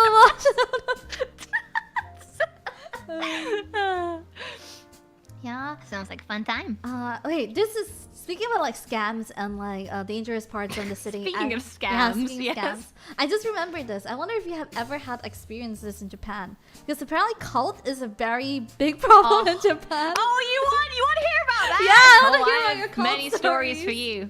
So I have a fun story. I've told my chat this before, where I went for lunch with a cult. It was fun. So this was like towards the beginning of my being in Japan, so I didn't really know much about anything yet. And these two ladies, one who was about my age and one that was a little bit older, were asking me at the station, "Oh, where are you from? Oh, wow, you're from England. That's really cool. Oh, yeah, we're really interested in England. Maybe we can go for lunch sometime." And I was like, "Oh, cool." And I told my Japanese friend, right? And she was like, "Milky, they're a cult." And I was like, "No, they're not. They're really nice. I'm sure they're not a cult." "Milky, they're a cult." "I'm sure it's fine." So I went to the lunch and they were a cult. And then I awkwardly have to try and get out of it. And they were like, "Yes, are you interested?" And I was like, "That's great that you're living your life how you want to, but I do not want to come to your thing. Thank you. Bye." Do they just like keep introducing you stuff during like the lunch? Is that how you realize Like, it's a cult? Oh yeah, they were talking about it at lunch. But like basically, like every time I was like, "Oh look, sorry, I'm really not in." "That's great that you have something that you're so passionate about, but I'm really not interested." They kept talking about it. I'd be like, "That's really great, but I'm not interested." "But this thing, that's great. That's lovely." But I was being very polite. I mean, to be fair, you know, that's their life's work, isn't it? So I didn't want to be too mean to them. So I was just like, that's lovely, but I need to leave now. So yeah, but then these days, so they come up to you at the station. So that it's always the same pamphlet. And they come up to you at the station, and you basically these days, I treat people. Like if they come up to me, I treat it the same as if it's someone nampering me. Oh, okay. So if you're very just straight with them and say I'm not interested, then they won't pursue it any further. So you just say "Kyomi arimasen," and then walk off. You just walk off. And that usually works reasonably well. So that's a good tip for everyone. Just tell them straight out you're not interested and walk off, and then they won't bother you. So yeah. Is it happy signs? I heard like happy signs is like one of the biggest ones now. You probably shouldn't mention the names honestly on stream. Yeah, Oh, it's no! a little bit like NG. I probably shouldn't talk about like the actual names of the cults, because it's honestly quite scary. Like in Japan, you should be careful. Got it. Yeah. Oh, okay. Yeah, I didn't know that. I think like Iku senpai, like one of my Prism mates talked about it when they saw like the name of it, and they're like, "What does it mean? What is this?" Oh no, yeah, you gotta be kind of careful with like actually mentioning the names and stuff, because like they can be kind of intense. Okay, so got it. I would be careful with mentioning names if I were you. Thank you. That's alright. Yeah, so that is something that I realized like people don't know. I don't think a lot of people know this about like Japan, where there's a lot of like cults recruiting incidents. Yeah, no, it's a really big thing. Well, a lot of it is to do with the more names they can put on the list, it's like, I think, tax benefits for them or something. So that's why they often try and get like foreigners to sign their names. Okay. Yeah. What's another common scam that you have experienced? Oh my gosh. There's the one that's the most common one. The most common one ever is, so if there's anyone that comes to your house and says, "Hi, your roof is looking dodgy, we can fix that for you," it's a scam. It's always different people. It's always like different people coming round. And yeah, if they say that, then you're just like, "This is a scam, isn't it?" Goodbye. So they always come around to my house asking the same thing about my roof, and it's like, my roof is fine. Go away. Yeah. The only big scam that I've been involved in was like this one that I wanted to adopt like a new like pet one day. I think it was a cat or a dog. I wanted to adopt them. So I went online to see if anyone is having like adoptions. And apparently like there's a lot of these people. They're like, I'm moving to another country, so I can't bring my pet with me. So I need someone to come take the pet. So then I was like, then I will take care of your pet. So I contacted them, and they were like, oh, it needs like this certificate, these like shots, and these like medical thingies before I can like ship the pet to you, and then like the pet like stuff. And then I was like, oh, then I don't have money. I'm just a kid. Right. So I said that, and I did not realize it was a scam. So I was like, okay, you know what? Let me try another person. So the same thing, exact same thing. So I was like, oh, it's like a pet scam. Oh, I've never heard of that one. That's interesting. Yeah, they were like, oh, my pet needs like this medical condition and things, and I won't be able to like give it to them because I'm not in the country and things like that. Yeah. Yeah, so I've never heard of that. That's such a weird way to get people with cute animals. I know, right? So Why are they doing luckily, this? I was a kid, and then I was just going around asking, and then I was like, okay, now I get it. If it's the same thing, they're just using the same scams. Okay, I get it now. Aw, that's a shame. You just wanted your cute little pet. Yeah, I was like in my Yura. teens. I think I was like 17, 18-ish. So I was like asking around, and I was like, I'm glad I asked like multiple different people, so I know that it's a scam now. Yeah. Yeah. So that was the scam that I've ever experienced. I'm trying to think if there's any others that I think there's honestly that roof one is the main one, especially in Japan. Yeah. I don't think has been involved in any others. I know. Other than the ones that Rice Man gets involved in. Riceman. Riceman. I know, like, there's one that my friend was involved in, but I was there with her. So you know these like organization that pretends to be like the handicapped like, organizations, like they can't speak or like they're like language like what is it ASL people. So they're like promoting. What, they pretend? Yeah, they pretend. They're like asking you to donate. So my friend like replied to them in ASL because she's fluent in ASL, and they weren't able to like talk to her. So they weren't able to do like proper stuff. So she's like, then no, I'm not gonna donate to you. Oh, that's true. Like you know, doing that in place of people who might actually need, support and aid is just the worst, isn't it? Yeah. So like those kind of pretty common, but I don't see them as much anymore, surprisingly. Yeah. I think in general, like I haven't really had any particular big scams, luckily, in my life. I think I'm pretty good at sussing out when something's sussy, you know? It's just like, sus. Oh, wait, I have one that is like the computer one. Oh, yeah? Did you reply to one of those emails? No, yes, no. I am a prince. I have this money to transfer to you or something. It wasn't that one. It was more like those pop-up that says that, oh, your driver has a virus.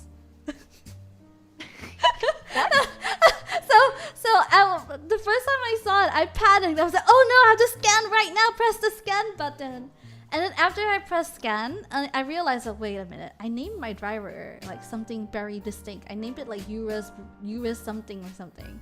But then the one showing on the screen was like Drive E. I was like, oh no. Oh no. That was not my drive. Does it mean that I clicked on something wrong? Oh no. Some of those viruses back then were like so like interesting. I remember like my mom clicked on one where literally there were like bugs all over her screen, like actual bugs. Like it was some really weird virus, and she was like, "What's happening?" I think it was like a similar thing. And then she had to like clean it, like the scan, like clean this now, and then she just pressed on it. Oh no. Yeah. So those kinds, I'm very like scared of. I am also. I love it when Oh, go ahead. No. You go ahead. Oh, I was gonna say there's a comedian, a UK comedian I really like called Joe Lycett, and he used to do this show where for a segment of it he would like reply to those scam emails and try and have like a proper conversation with them, and it was always so funny. Like, oh really? I'm so sorry to hear you're in that predicament. Let me see what I can do for you, and then like they end up having this proper conversation until they realize that he was a comedian that was clearly just like Just kidding. trying to go along with it. Yeah, it was funny. Okay. But I'm also very easily infected by advertisements. Oh yeah? So when I was younger, there was this, I don't know if you know Spritzel, like this mineral water.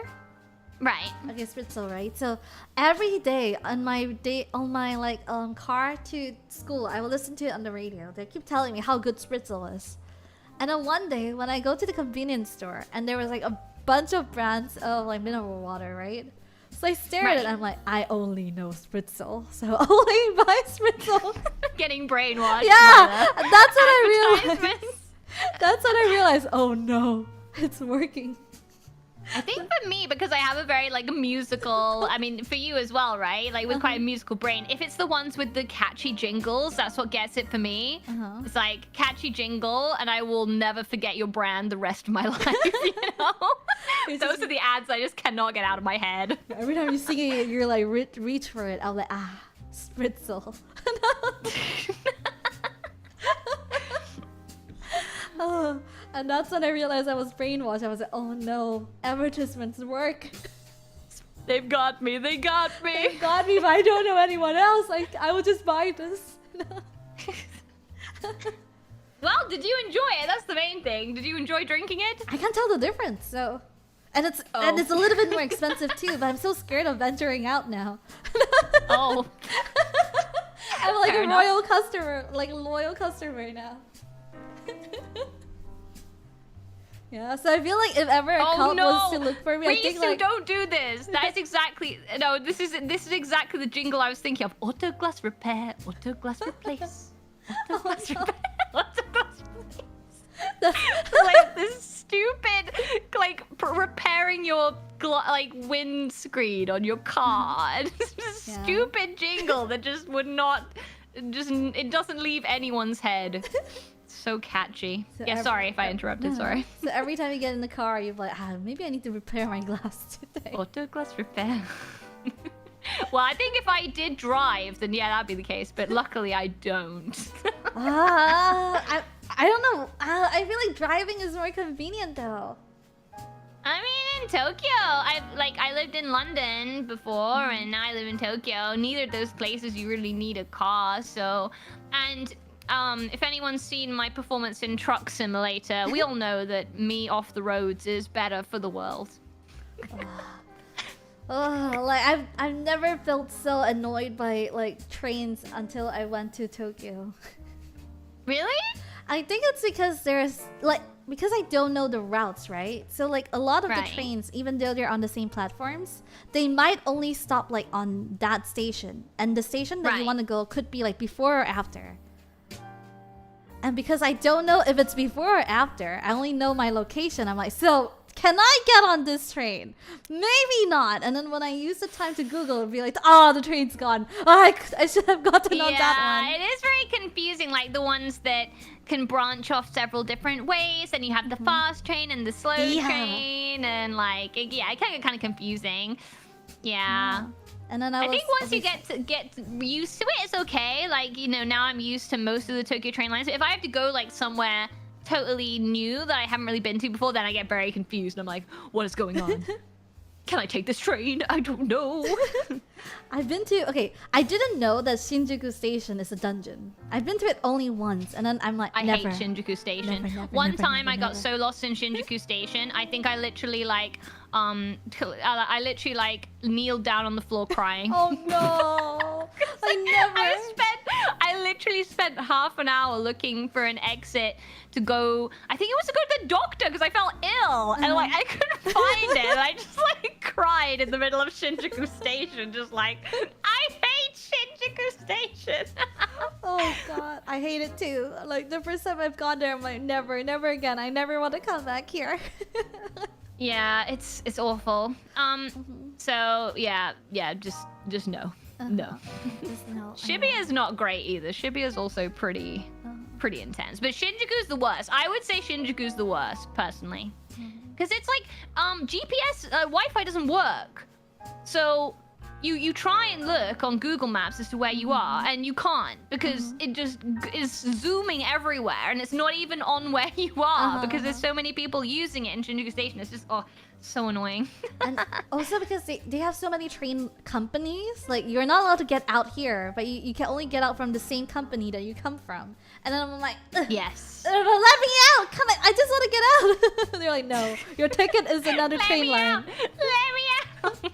They're like, you have to go to look for this train line. I'm like, but the train line is like all the way somewhere. I only see this exit. Why can't I get out of this exit?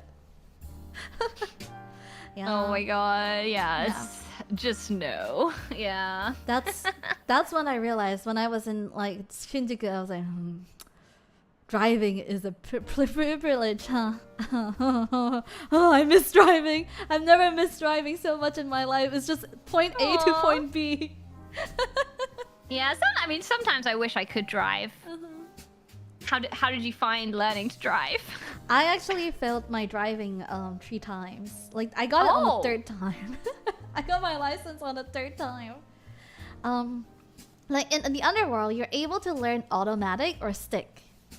So being the cool edgy kid that I am, I'm like, of course I'm gonna learn how to drive stick. Wait, what? Why wouldn't you learn automatic? Even I know you'd learn automatic. Okay, all right. Because they say if you can drive a stick, you can definitely drive an automatic, right? So it's like 2 in 1. They do say that. Okay, fair. So I'm like, of course I'm gonna drive the stick. I'm a cool edgy kid. So every single time they have this like going up the hill, and then you have to stop and then go down the hill. So every time I go up the hill, my engine dies, and then you failed the test. Oh man, I know, right? So every time I go up the hill, engine dies.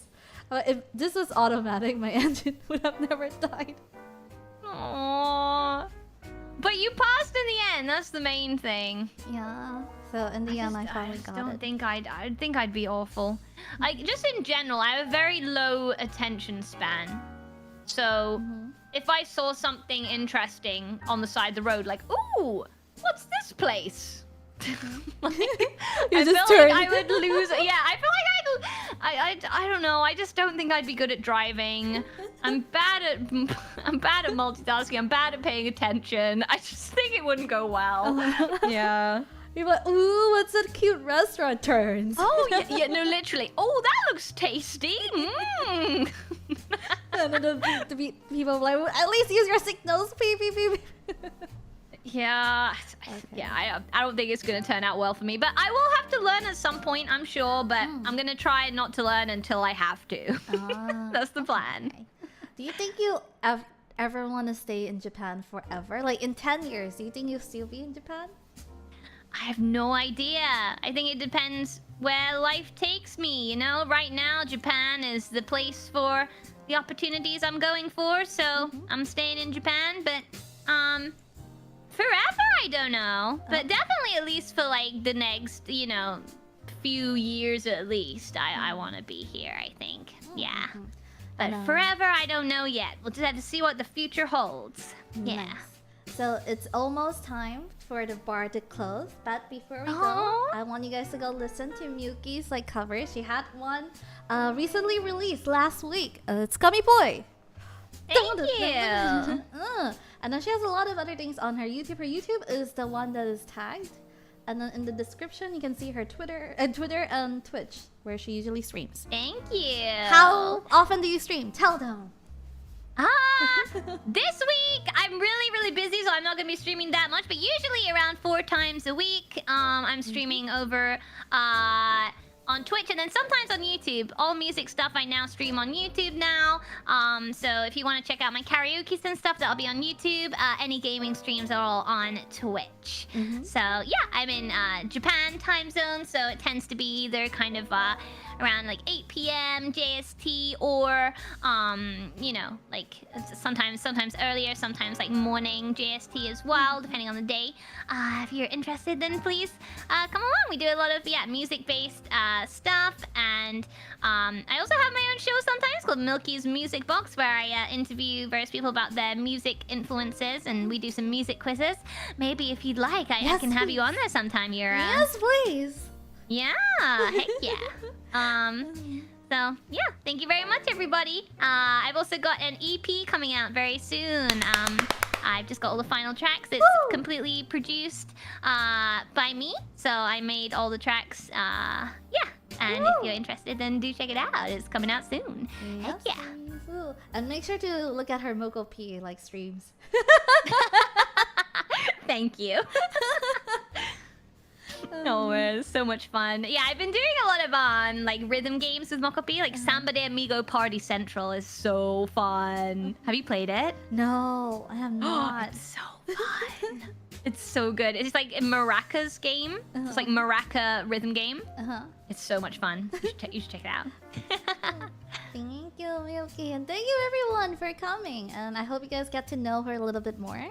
And from those who already know Milky very well, I hope we have something new for you. Yeah, and thank you so much for having me. I really, really appreciate it. I enjoyed our time here today so much. It was really a lot of fun. Yes, thank you guys. Yeah.